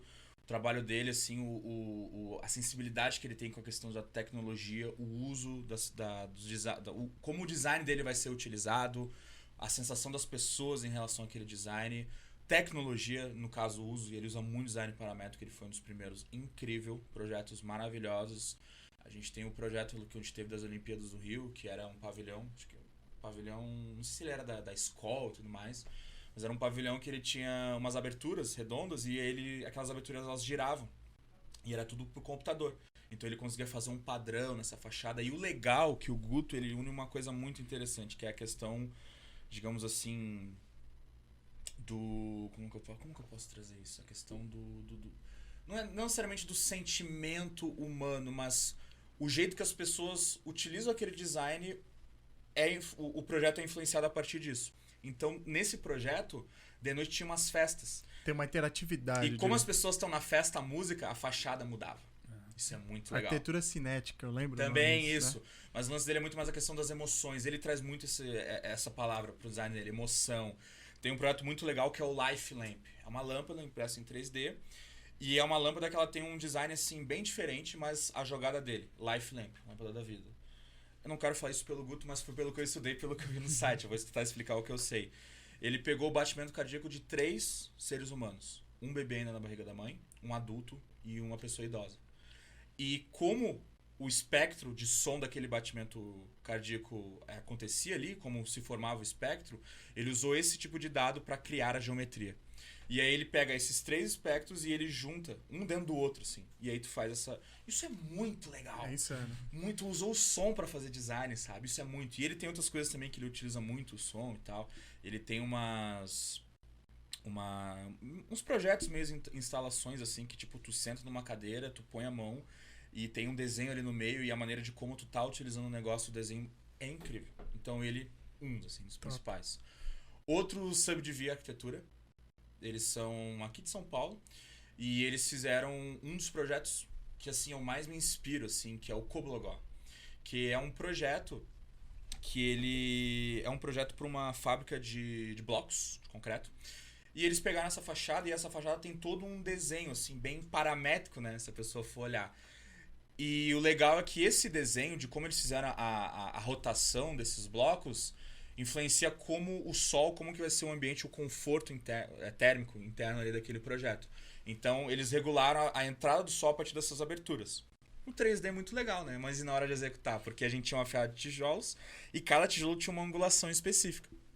E aí entra uma das coisas que a Anne, que é uma das arquitetas, ela, se não me engano, ela criou esse termo que é o high-low. Alto uso de tecnologia, mas baixo uso de tecnologia para produção. Alta tecnologia para projeto, baixo para produção. Então eles usaram o Grasshopper e tal, fizeram umas análises técnicas bem legais e na hora de executar, a jogada é muito boa. Onde ele não tem um braço robótico para poder fazer isso, né? Então eles tinham que transmitir isso para um pedreiro, para um mestre de obra para poder assentar aqueles tijolos. Mas ia ser muito difícil de dizer para ele, ó, esse tijolo agora tem, sei lá, 24,5 graus de rotação. Pô, a gente sabe que não é bem assim, né? Nossa mão de obra ainda é um pouco especializada. Eles fizeram um gabarito de papelão que dizia exatamente como ele tinha que botar aquele bloco. Então, para cada trecho de fachada, eles colocavam esse gabarito fiada por fiada e o mestre ia lá, ele só tinha que alinhar exatamente o bloco. Imprimiu ali pro cara, né? É cortado em papelão, cortado a laser. O mestre só tinha que colocar ali, botar o bloco. E ele ia preenchendo a fachada e ia fazendo o desenho. Legal. E isso é muito legal, por quê? Porque é uma maneira brasileira de pensar design paramétrico. Como que eu uso esse programa que posso fazer o que eu quiser, mas como é que eu executo no contexto brasileiro que a gente não tem tanta tecnologia? Aí é o ser humano, cara. Porque Não, Aí é o trabalho do arquiteto. Não, e trazer e conectar as duas coisas de maneira de baixo custo, né? Exatamente. Conseguir viabilizar. E aí é uma das coisas que eu sempre falo que o pessoal fala assim, mas fazer design paramétrico no Brasil é impossível, não sei o que, a gente não tem tecnologia. Querido, tu é arquiteto, tu é criativo, tu tem que pensar em soluções. Te vira, né? Essa é parte do nosso trabalho. E aí eu acho que vem uma coisa também, agora só fugindo um pouco também, que do perfil da pessoa. Ela tem que saber, ela tem que ter o gingado para poder arranjar soluções. Porque querendo ou não, tu é arquiteto, tu pensa em soluções, de design, de projeto, de execução. Tu tem que fazer isso também. É muito fácil dizer, é impossível fazer isso aqui no Brasil porque a gente não tem tecnologia. Mas tu só precisa de tecnologia, tu não pode ter uma solução criativa para fazer isso, que no caso foi o pessoal da Subdia. Nossa, top, hein? Muito legal mesmo. Então eles são, assim, bem... que me inspiram muito. Marco Brajovic também, outro grande nome aqui no Brasil. Ele tem muito o uso dessas tecnologias, né, design paramétrico, mas ele é muito da parte da biomimética. Como a gente analisa, interpreta a natureza e como é que a gente traz isso para os projetos. E é muito interessante, porque ele envolve muito essa questão da sustentabilidade e tal, de como o design da natureza é feito, tenta trazer isso para os projetos. E eu acho que ele tem um trabalho muito inovador, não só pelo uso da ferramenta, mas de pensar design de uma forma diferente. Eu tive o prazer de ano passado poder ir lá no escritório deles, fazer um talk com eles, assim, de mostrar que são design paramétrico. Muitos deles conheciam, mas aí foi uma coisa um pouco mais assim, in-depth, tá ligado? A gente entrou mais fundo na questão e tal. E eu vi que eles estavam com uns projetos muito legais, assim, do uso de novos materiais para a arquitetura. Eu não vou mencionar o que, porque vai que é um segredo deles, mas usar materiais, digamos assim, orgânicos para fazer arquitetura. Muito legal. Incrível. Coisa assim, muito quente, assim, para a questão do cenário brasileiro. Então ele seria um dos outros, assim. E o legal é que, pelo menos essas referências que você colocou, elas usaram a tecnologia como meio, né? Como meio. É isso que eu acho show, né? Exatamente, como meio. Eu quero fazer isso aqui, como é que eu chego lá? Eu vou usar esse meio para poder executar. E não precisar daquela desculpinha de, não tem aquela tecnologia, então não vou fazer o que eu quero, vou fazer o fillet offset e já era, exatamente. Aqui, né? Eles foram atrás de soluções, entendeu? Eles foram atrás de querer fazer aquilo. Cara, tem uma frase que um professor meu falava, eu sempre gosto de falar, que assim, tem gente que se forma em arquitetura e tem gente que se torna arquiteto. E eu acho isso forte, cara. Maravilha. Porque assim, você... Não adianta nada, você foi lá, se formou e tal, aí você fala, beleza, eu vou fazer o mais do mesmo, né? Então... E aí essa galera que você tá colocando, eu analiso dessa forma, né? Tipo, a galera que não aceitou ou não, né? Não aceitou ou não, foi atrás e, de novo, se arriscou. Top. Se arriscou. Então, vamos lá. Eu falei sobre de arquitetura, Guto Riquena, Marco Brajovic. Eu gosto muito dos trabalhos da Mucambo também. É um pessoal... um abraço pro Augusto, inclusive, que é o dono do escritório. Que ele tenta utilizar muito a questão também do design paramétrico, mas aí para incorporação. Criação de prédios imobiliários que utiliza muito a questão do design paramétrico. Assim. Ele é um cara que usa muito Revit, muito Revit, mas ele sempre tenta pensar como é que eu consigo utilizar isso aqui para me ajudar no projeto. A gente fez um projeto juntos, assim, que era um loteamento.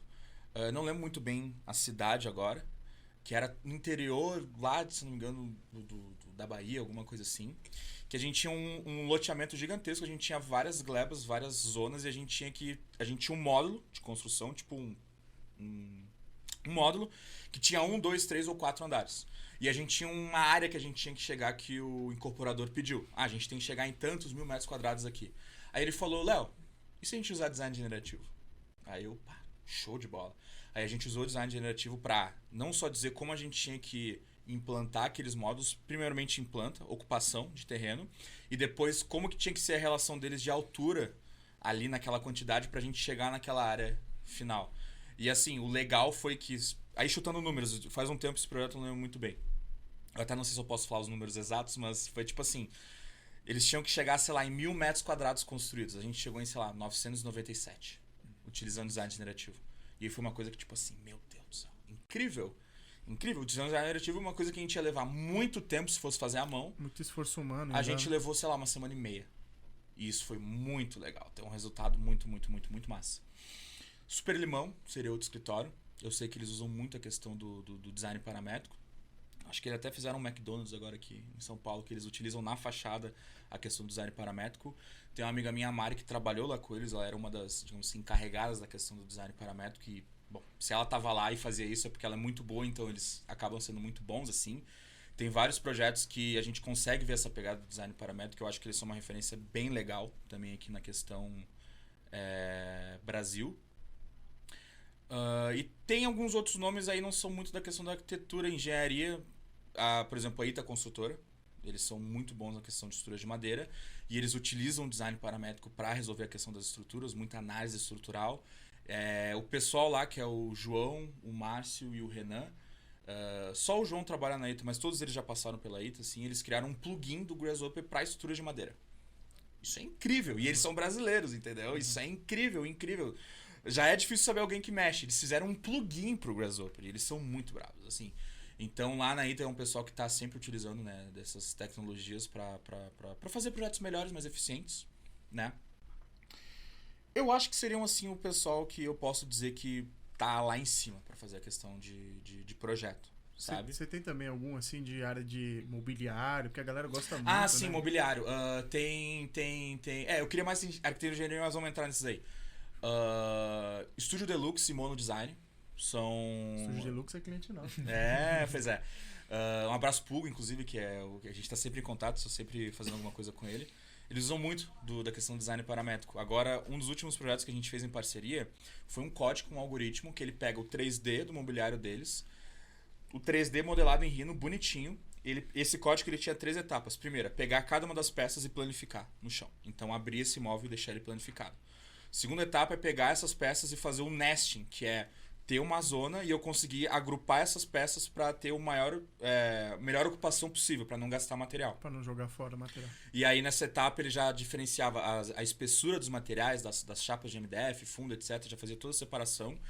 E no final, como eles usam muito o CNC, né, para fazer o corte dos móveis dele, eles tinham que pegar esse 3D e extrair as linhas, e essas linhas caírem exatamente nos layers lá para a máquina. Porque tem linha que é para corte, para chanfro, para fazer só rebaixo, para furos. E aí essa terceira etapa do código a gente rodava e ele já extraía todas as linhas. Para prototipar, né? Para fazer isso.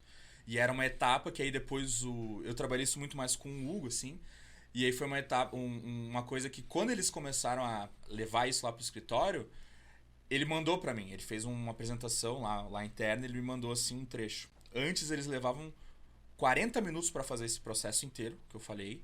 E era mais um designer sênior, que já tinha esse conhecimento, já tinha essa, né, dentro dos processos da empresa. Com esse código agora eles levam 3 minutos.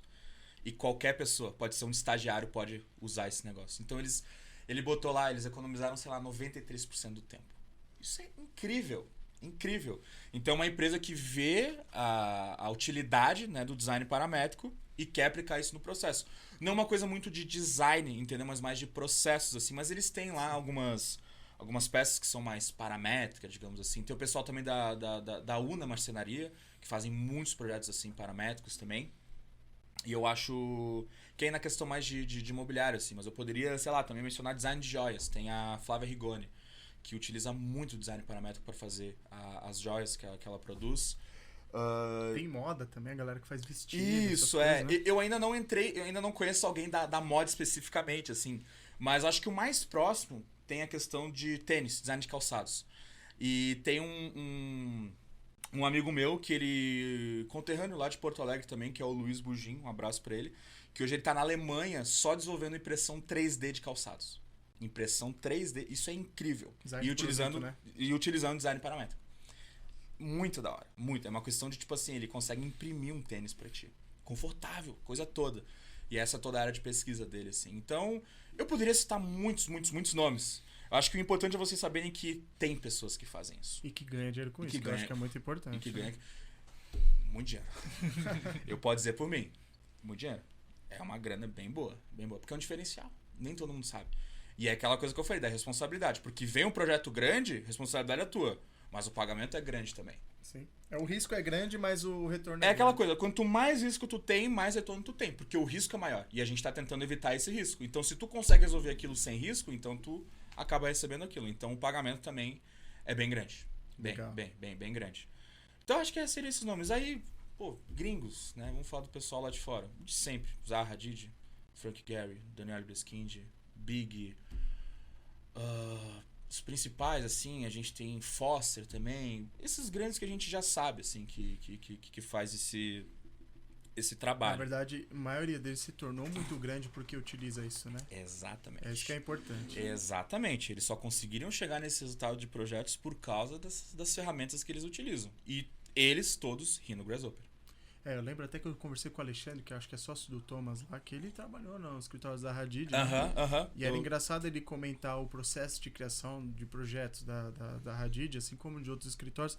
Você vê que é muito parecido, né? Que é assim, eles saem da forma, que saem fazendo milhares de opções, aí eles têm uma apresentação lá de, tipo, 100 projetos. Dos 100 projetos eles vão eleger as 5 melhores.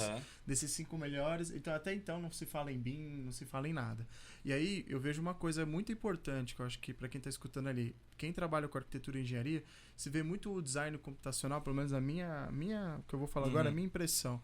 Ele é um grande aliado na parte de conceptual design ali, Com né? certeza. Tipo, o cara Com consegue certeza. conceitualizar algo que ele não vai jogar fora ali na Com frente. certeza. O que antes era uma maquete eletrônica, né? E aí depois o cara tinha que se virar para fazer aquilo ser exequível, né? E eu entendo hoje que não, a ferramenta, eles tinham esse processo, inclusive, de fazer, igual o Big também, depois fazia no Revit ali, ou no ArchiCAD, depois essa ligação, por isso que teve essa engrenagem agora de, Sim. né, de conexão, eu diria, eu gosto dessa palavra, entre a programação e o BIM, né?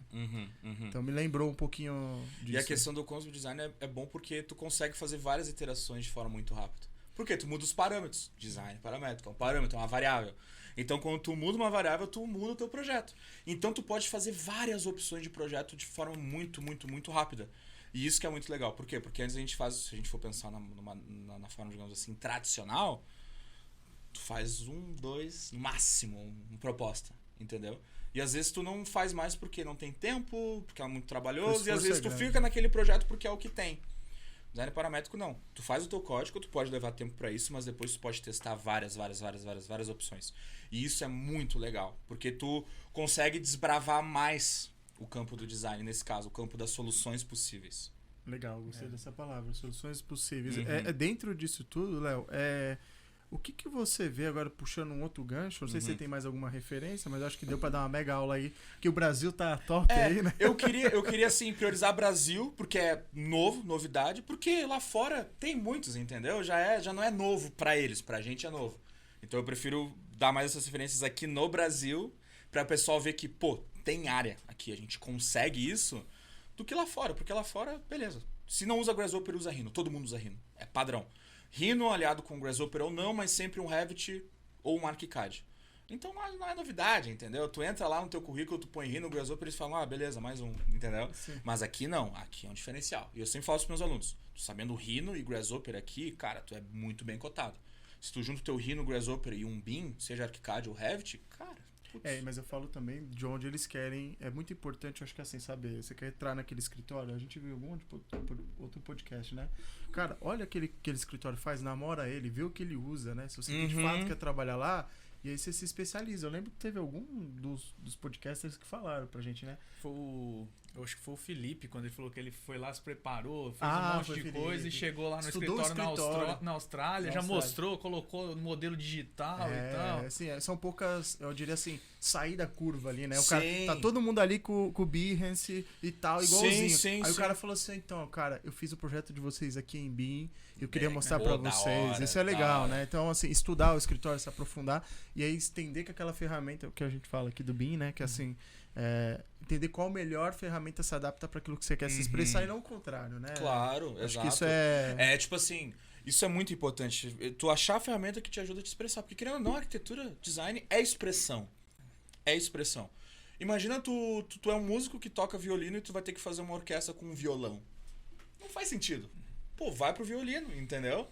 Ou, sei lá, eu gosto de um instrumento de sopro e tu toca percussão, entendeu? Tipo, acha qual ferramenta tu consegue te expressar melhor. É por isso que vem a identidade, eu acho. Exatamente, exatamente. E agora só esse outro gancho que tu falou da questão da universidade, de tu testar tudo. Cada semestre, semestre eu vou fazer em SketchUp. semestre que vem eu vou fazer em ArchiCAD. Semestre que eu vou fazer... E tu vai vendo qual é aquele que tu consegue melhor, entendeu? Eu falo pra galera, se preocupa menos com nota e se preocupa mais em viver a parada. Posso entendeu? falar isso antes? Pode. Eu rodei a cadeira da faculdade. E é isso aí, beleza. E agora eu falo pros meus alunos, não importa tuas notas, entendeu? Não importa o que tu faz na tua faculdade, faz um projeto que tu tá feliz, aprende com o que teus professores estão falando, porque depois da tua vida o que tu importa, vai acabar a faculdade e foi um momento da tua vida, entendeu? Só pra dar assim, aí falando aí questão pessoal, até falei isso um pouco no meu Instagram pessoal, assim, mas eu vou falar. Cara, eu fiz o meu projeto todo paramétrico e tal, não sei o quê. Minha orientadora, não vou citar nomes, ela falou pros meus amigos, eu acho que o Leonardo vai rodar. Acho que o Leonardo vai rodar. Faculdade inteira, eu chegava com esses projetos diferentes e era sempre nas costas. Ah, não sei o quê. O pessoal ria de mim. O pessoal ria de mim, tá ligado? Fazia comentário das minhas maquetes. Não gosto de fazer maquete, mas se eu soubesse impressão 3D na época seria muito mais fácil. Entendeu? Pessoal que foi laureado. Ah, laureado, ganhou lá a plaquinha, tirou 10 no TCC. Olha onde eu tô agora, tá ligado? Tipo, olha onde eu tô agora. Nada disso importa, gente. Não se preocupem com nota. Isso não vai dizer quem vocês são, entendeu?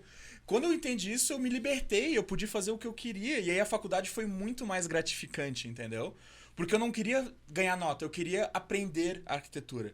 Eu queria fazer projetos que me deixavam feliz. E tu pode fazer isso na faculdade. Tu vai ter que seguir cada semestre um tema? Vai. Mas tu pode fazer aquilo. E no meu TCC eu falei, eu preciso mostrar quem eu sou. E aí uma das coisas legais foi que apesar de tudo isso, não rodei, passei, segunda melhor nota, e a banca falou, Leonardo, dá pra ver que tu tem uma linguagem arquitetônica muito bem definida. E eu tipo, cara, fechou. É tipo assim, a gente olha o teu projeto e a gente sabe que foi teu. Eu pensei, pô, show de bola, legal. Bom, nada contra, mas o pessoal que foi laureado hoje sumiram, não sei, não vejo nada, entendeu? E, bom, abraço pra minha orientadora, né, que... falou mal, mas agora tamo bem, tá ligado? Então, tipo, não importa, gente. Acho que o que eu quero mostrar, o que eu quero trazer pra vocês é que não importa a nota, cara. Não importa. Sejam vocês, entendeu? Busquem aprender coisas e busquem se expressar da maneira correta. No final é isso. Mercado de trabalho. Outra coisa, tirem do portfólio de vocês trabalhos acadêmicos. Ninguém se importa depois de formado, entendeu? Ninguém quer saber. Tipo, um ano que tu vai estar formado, beleza, tu deixa lá, porque tu acabou de sair. Eu já recebi currículo de formado 5 anos com projeto acadêmico. O que eu quero saber com o teu projeto acadêmico, entendeu? Não me importa, cara. Não me importa. E ainda ele botava a nota que ele tirou. E eu quero saber que tu tirou a nota, sei lá, 9,5 em projeto 3. Não me importa, eu quero saber se tu sabe resolver as coisas, entendeu? E isso que eu nem tava contratando, ele me enviou por vontade própria. Mas se eu fosse contratar, é tipo assim, esse cara sabe resolver?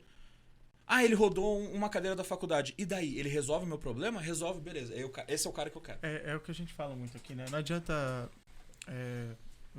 eu acho que é mais se preocupar em ser do que ter ou fazer. Exato. Né? Porque eu acho que assim, chegar ali, eu concordo plenamente com tudo que você falou. Eu acho que é muito importante, por isso que eu puxei esse gancho.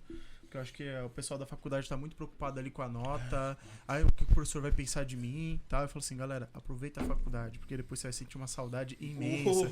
E assim, é um momento que você tem que você tá mais com a cabeça livre para viver aquilo. Exato. Né? E eu acho que a galera às vezes esquece um pouquinho disso e vai muito no status quo ali de não, eu vou seguir aqui, eu vou fazer isso e tal. Eu acho importante, como professor, você ouvir o professor, porque ele é seu cliente, né? Claro. Então eu falo que o cliente não tem sempre razão, mas ele é a nossa razão. Então, assim, você tem que escutar, acho que é importante, mas também ao mesmo e ter humildade. Porque assim, a gente sai com a síndrome do semideus da faculdade. Sai. Achando que você sabe tudo. E essa foi a minha crise. Porque aí eu vi que não tá ninguém. Aí vem o mercado e te bate. Engole.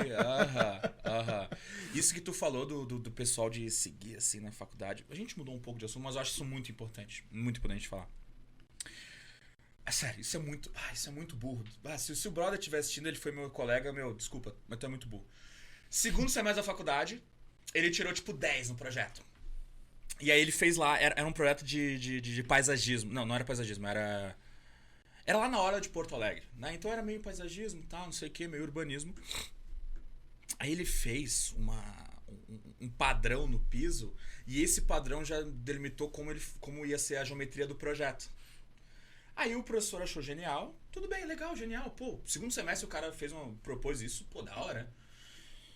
Terceiro semestre ele fez a mesma coisa. Quarto semestre ele fez a mesma coisa. Quinto semestre eu lembro uma vez que ele falou, já arranjei meu estilo de arquitetura. Pá, tu é muito burro. Sério, tu é muito burro, me desculpa. Quinto semestre tu acha que tu sabe fazer arquitetura, meu amigo, tá ligado?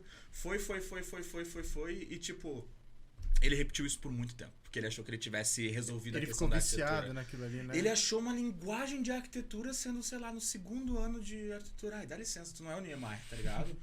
Olha quanto tempo o velho ficou trabalhando até ele achar, que ele fala muito da unidade arquitetônica. Pô, ele ficou muito tempo pra entender isso e achar isso e conseguir trazer isso no projeto dele pra dizer isso aqui é Niemeyer.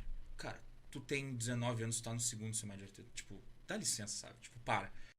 Então o pessoal fica muito preocupado que, o professor, que não sei o que, a nota que eu vou receber. Não importa, cara. Não importa. Depois da faculdade, teu professor vai continuar lá. Tu não vai trabalhar com ele. Ele não vai trabalhar. Tu não vai competir com ele no mercado. Então, o que importa é tu conseguir dar uma nota boa pra ele. Ou tu passar com uma nota boa, sabe? Então, assim, se desapeguem. Façam os projetos.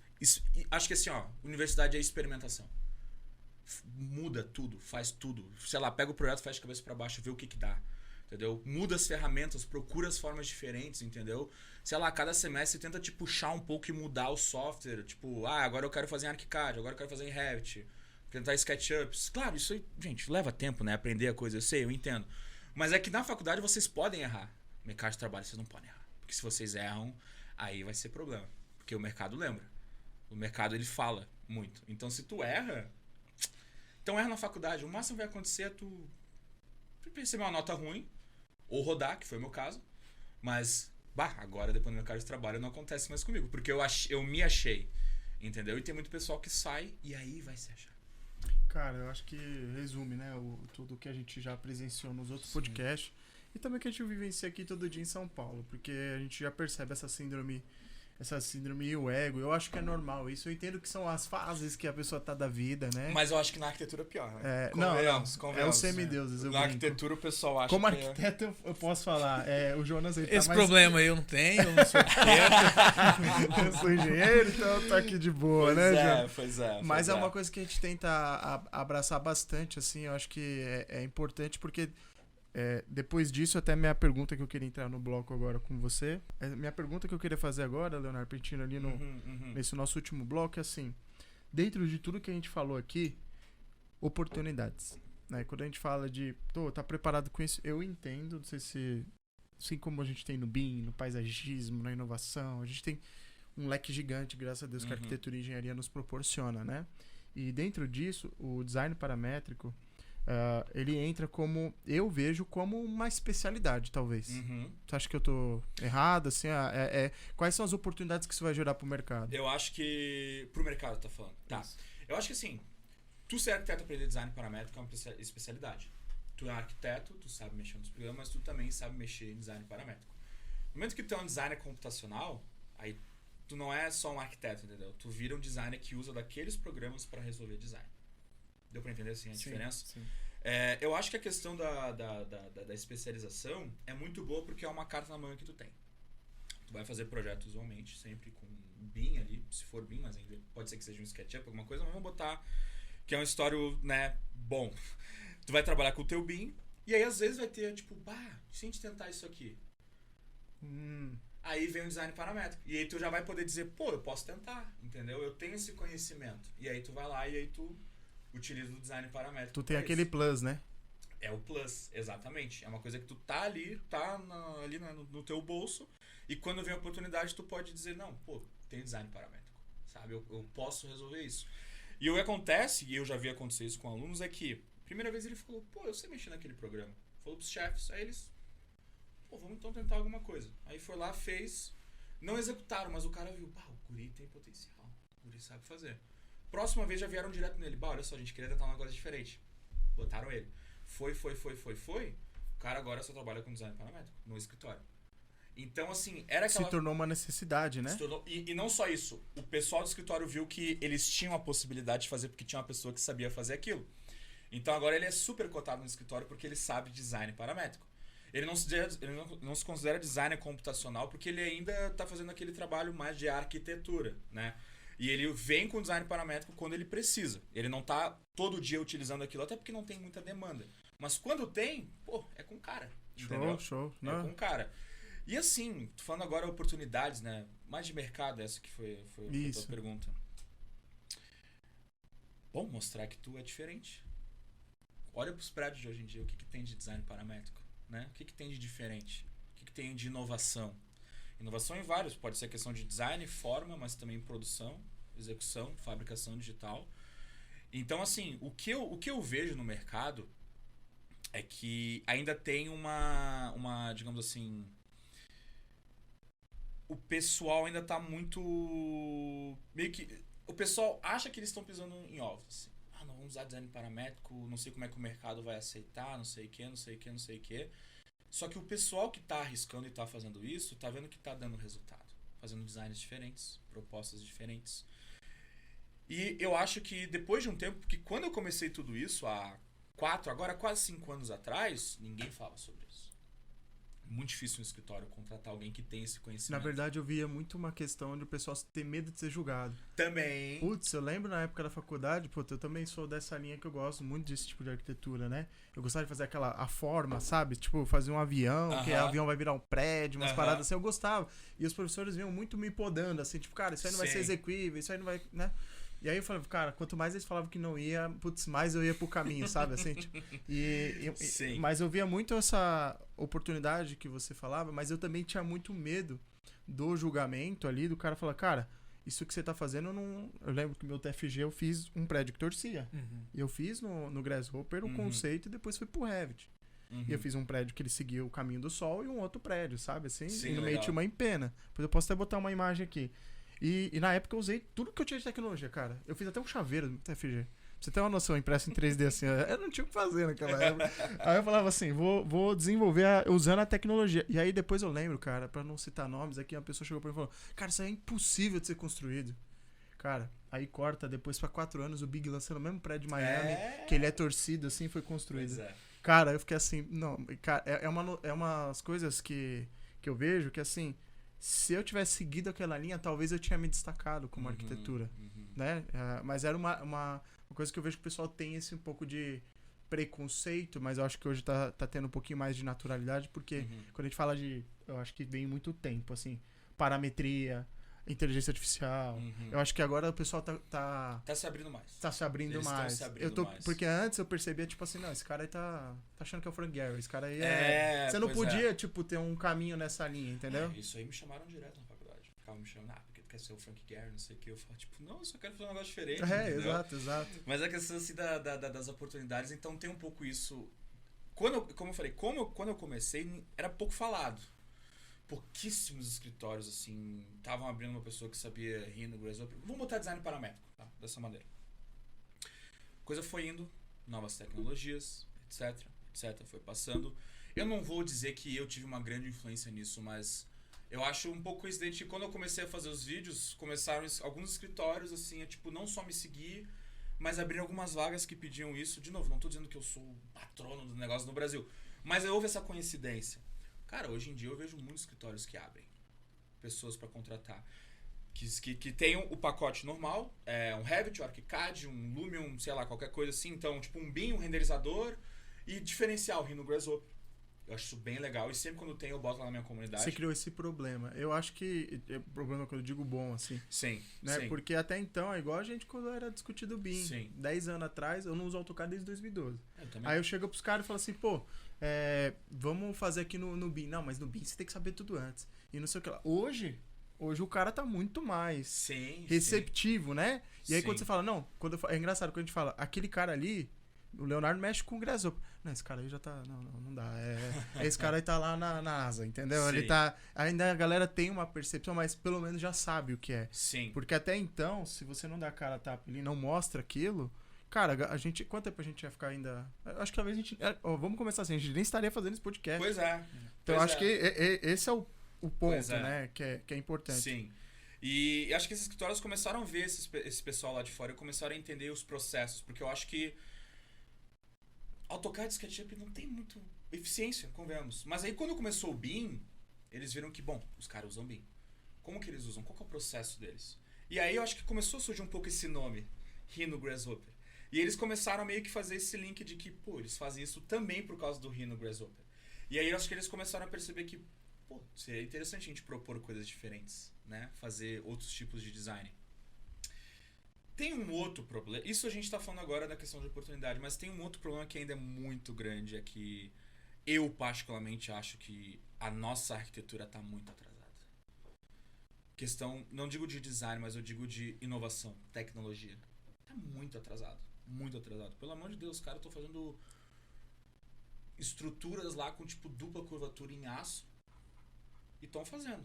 E aqui no Brasil a gente consegue fazer isso, mas tem esse preconceito, entendeu? E outra coisa também, o mercado imobiliário muito forte, não aceita muitas coisas diferentes, a não ser se tu for tipo um investimento muito, muito, muito grande, que aí os caras abrem um pouco disso. Mas eu acho que falta muitos arquitetos também proporem, nossos arquitetos. E aí a gente volta para a questão do ensino de arquitetura.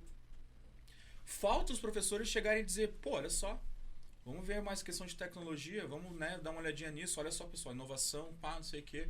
Vamos tentar mudar um pouco isso, só que não é nem ensinado na faculdade.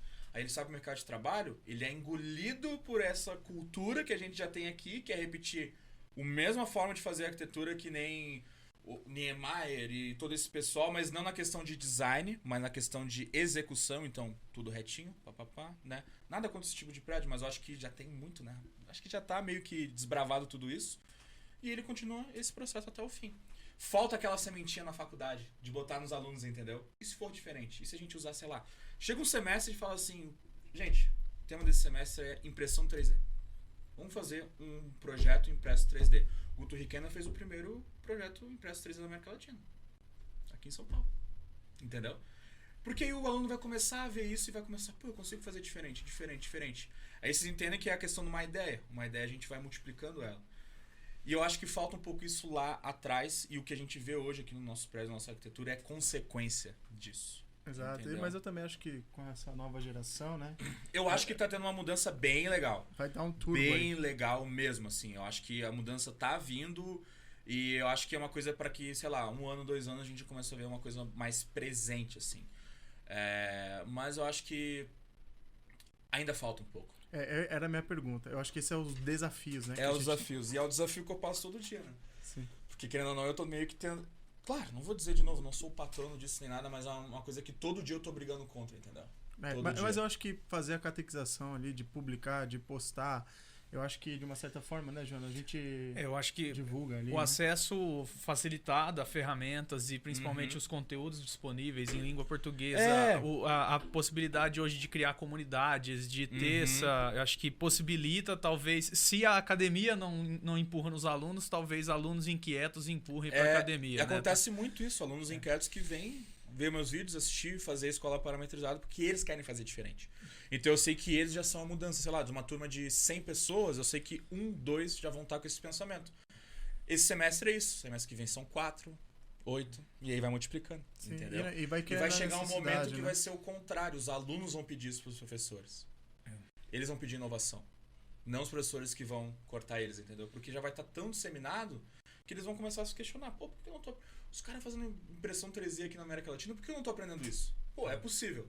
Aí começa a questionar... Aí acaba meio que acontecendo essa reciclagem, essa troca, né? Desses paradigmas, ou de como a gente faz a arquitetura, ou quem tá ensinando a arquitetura. Leva um certo tempo, mas eu tô bem confiante, assim. Eu acho que é uma coisa que já tá tendo mudança. E questão de escritórios, assim, ainda são poucos. Mas eu prefiro me alinhar com poucos que querem fazer a diferença do que muitos e que estão aí fazendo o mesmo de sempre, entendeu? Eu prefiro, assim, entrar um projeto desses que... Um escritório de arquitetura, cenografia, que nem o que eu vim aqui para São Paulo visitar, que eu botei no meu Instagram e tal, que querem fazer o diferente, entendeu? Do que eu tá fazendo o mesmo de sempre, entendeu? Eu prefiro pegar esses que estão ali, estão querendo fazer diferente, estão querendo dar um passo a mais, estão querendo inovar, e eu poder estar ali presente e fazer um bom trabalho, do que eu estar fazendo o mesmo de sempre, entendeu? Então, acho que tem um pouco desse pensamento. E a mudança vai vir. Já aconteceu com o BIM, acho que agora o BIM já está bem mais disseminado aqui no Brasil. Acho que o próximo passo é design paramétrico. E aí, eventualmente, agora já tendo questão de inteligência artificial. E foi bom esse boom de inteligência artificial, porque aí puxou muito o design paramétrico. Chamou atenção, né? Chamou atenção para tecnologia. E daí tu vê ali, pô, tem inteligência artificial, tem o design paramétrico, tem o BIM, entendeu? Então a gente começa a olhar muito sobre isso, sabe? Tem muita gente...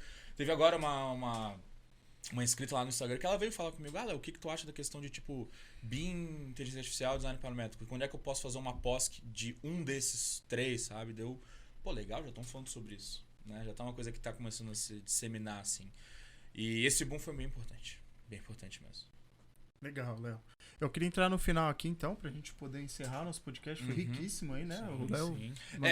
Falamos muito, assim. Espero que eu tenha fechado os pensamentos, assim, porque é muita coisa pra falar. Acho que a ideia do podcast é, de novo, compartilhar ideias, a gente também trazer as pessoas que estão fazendo acontecer e também mostrar que existe um certo pensamento em comum ali, que é curiosidade, inquietação e etc.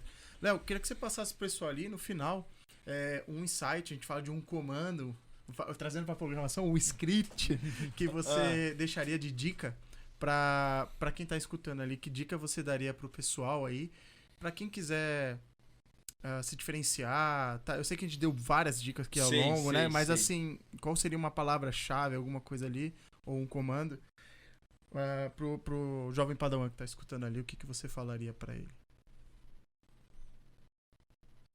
Peraí. Pode pensar. Essa é forte. Pode pensar. Porque eu já falei muitas, mas essa é muito forte. Tá, não é bem um comando ou uma frase, uma palavra, mas é uma frase. É que assim, ó, não tenha medo do desconhecido. Não tenha medo do desconhecido.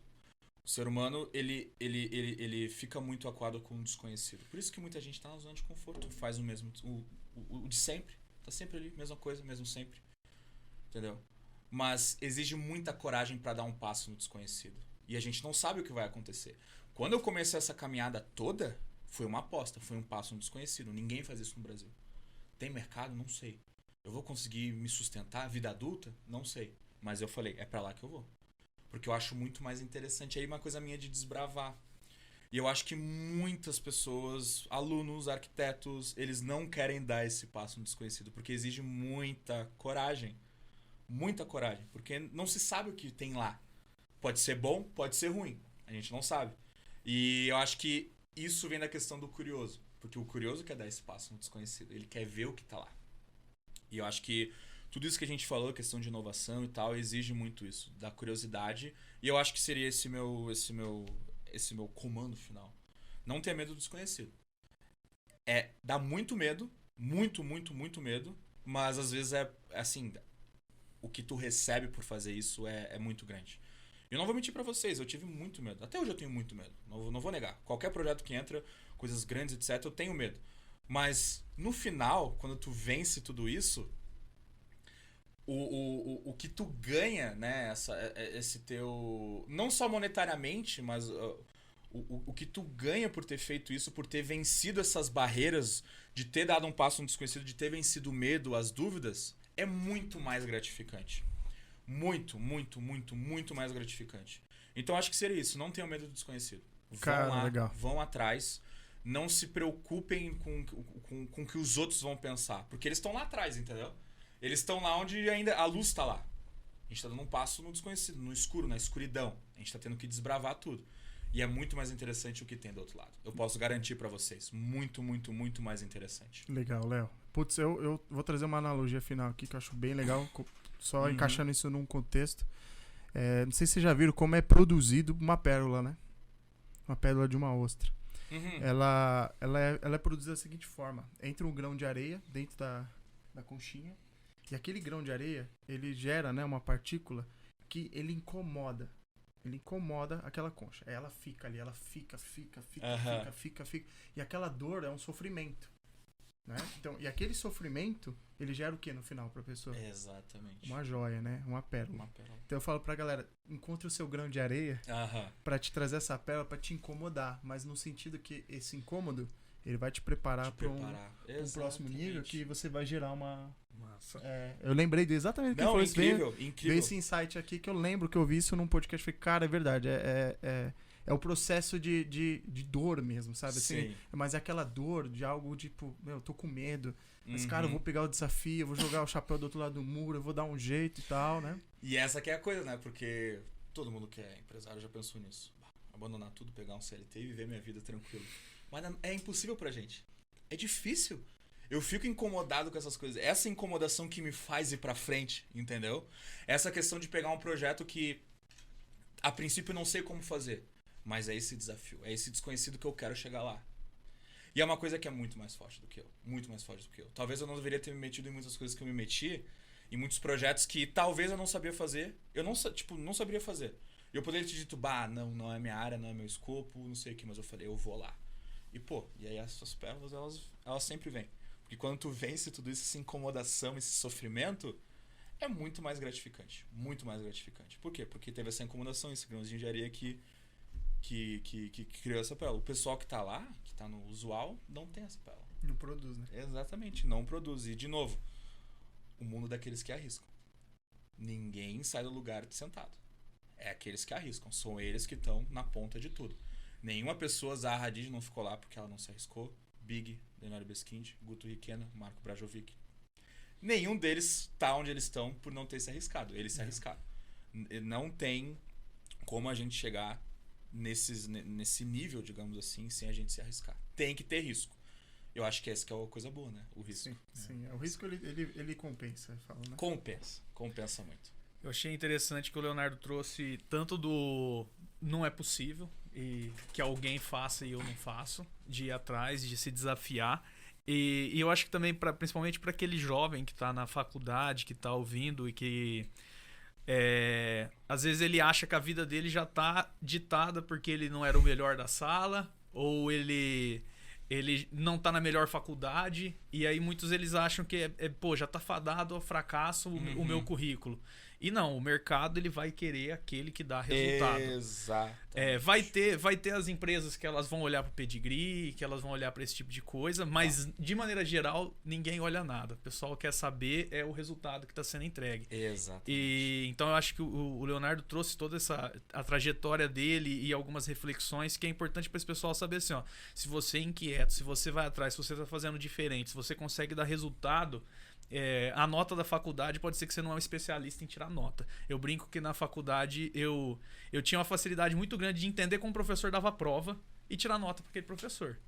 Mas isso não queria dizer nada que eu seria um bom profissional. Eu sabia fazer aquela prova. Então, tem muita gente que é especialista em prestar concurso, tem muita gente que é especialista. Mas a tua nota da faculdade não quer nada... que também é outro mindset, né? Não quer dizer que no mercado de trabalho você não se adequa porque você não sabe fazer aquilo. Exatamente. E aí, a gente pode ver, né, esses grandes nomes, assim, muitos deles têm essa incomodação, muitos deles são, sei lá, dropout da faculdade, são pessoas inquietas, pessoas que passaram por muitas coisas que chegaram lá. Então tu vê um padrão. Então se tu, estudante, foi estudante, mas acho que muitos arquitetos também até hoje, que se sente dessa maneira, talvez tu seja esse perfil. Pode ser com design paramétrico ou não, pode ser com BIM ou não, qualquer outra coisa, mas eu acho que tu tem o potencial de poder dar esse passo a mais. Eu acho que... E outra coisa que tu falou, o pessoal que tá na faculdade, não tô na melhor faculdade, não tô numa USP, não tô numa URGS, não tô não sei o quê. Eu faço uma faculdade no interior. Cara, não quer dizer nada. Não quer dizer nada. Eu sempre trago isso aí, porque a gente sempre acha que as coisas estão nas capitais, assim, o pessoal fica meio assim, não tô na USP, não sei o quê. Eu fiz Uniriter, particular. Eu tive o privilégio que na época que eu entrei, ela era muito boa, muito conceituada em arquitetura. Mas ela foi piorando com o longo do tempo, porque ela foi vendida pra uma outra instituição, não sei o quê. E o pessoal olha para as federais, acha que lá que vem um pedigree. Muita gente fraca. Todo respeito, muita gente fraca. Sai muita gente boa? Sai, mas sai muita gente fraca. E eu falo isso, aí eu trago assim uma analogia pros meus alunos, que tipo assim, uma das maiores modelos vivas, Gisele Bündchen, lá do interior. Do interior, cidadezinha daqui. E é um dos maiores nomes aí, caras, pessoas do mundo. Então isso não quer dizer nada.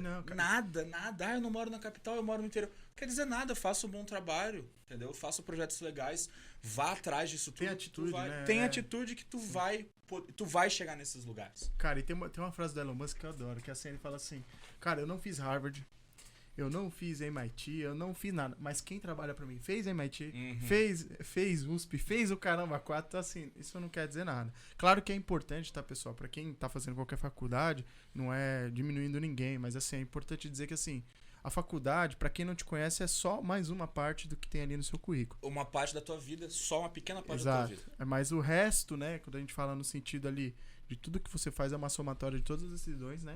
Quando a gente olha, eu sempre falo, trás de uma grande empresa teve grandes pessoas, teve um Uhum. grande time e Uhum. etc, né? Então acho que é legal concluir dessa Sim, forma. ótimo, maravilhoso. E, Léo, queria agradecer o podcast, acho que foi sensacional, né, Muito Jonas? bom, muito bom. É bom quando a pessoa fala bastante também, porque Ah, dá bastante assunto pra gente discutir. Não, por mim, a gente ficava até, mas eu tenho tempo, assim, mas eu adoro conversar, trocar essa ideia. De novo, a gente falou antes, tem a questão técnica, mas tem muita questão pessoal que eu acho que é muito Um importante. lado humano, né? Porque a técnica a gente aprende, mas o humano a gente às vezes precisa disso. Eu falo que é um trocar essa ideia. peopleware. Exato.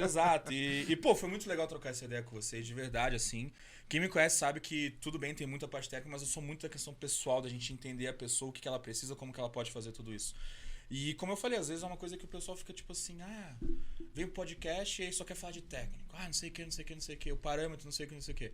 Só que tem todo um lado humano que é muito importante, saber como que ele é, por que ele chegou ali, quais foram os motivos, como é que ele pensa. Que eu acho que isso influencia mais, porque a técnica a gente aprende. Vem aqui na SBMim, faz um curso de Revit ArchiCAD, vai na escola parametrizado, e no Grasshopper, beleza. Mas a questão pessoal também que tá muito bem alinhada. E querendo ou não, a gente é humano, né? No final de tudo. A gente poderia muito bem aqui ficar falando sobre design generativo, parâmetro, Grasshopper, componente, botar aqui na tela um tutorial, poderia. Mas esse papo também, assim, do pessoal, do humano, é muito, igualmente importante. Igualmente importante. Então, pô, foi uma maravilha trocar essa ideia com vocês. Muito bom. De verdade. Então tá bom. Queria agradecer o Léo, agradecer o Jonas aqui por mais um podcast. Pessoal, não esqueçam de dar o like, favoritar aí no Spotify para ajudar a gente. Vou deixar aqui as redes sociais do Léo para vocês também seguirem lá no Instagram, no LinkedIn, etc. E agradeço por mais um contato aí. Conta com a gente aí. Obrigado, viu? Até a Valeu, próxima. gente. Até mais. Valeu.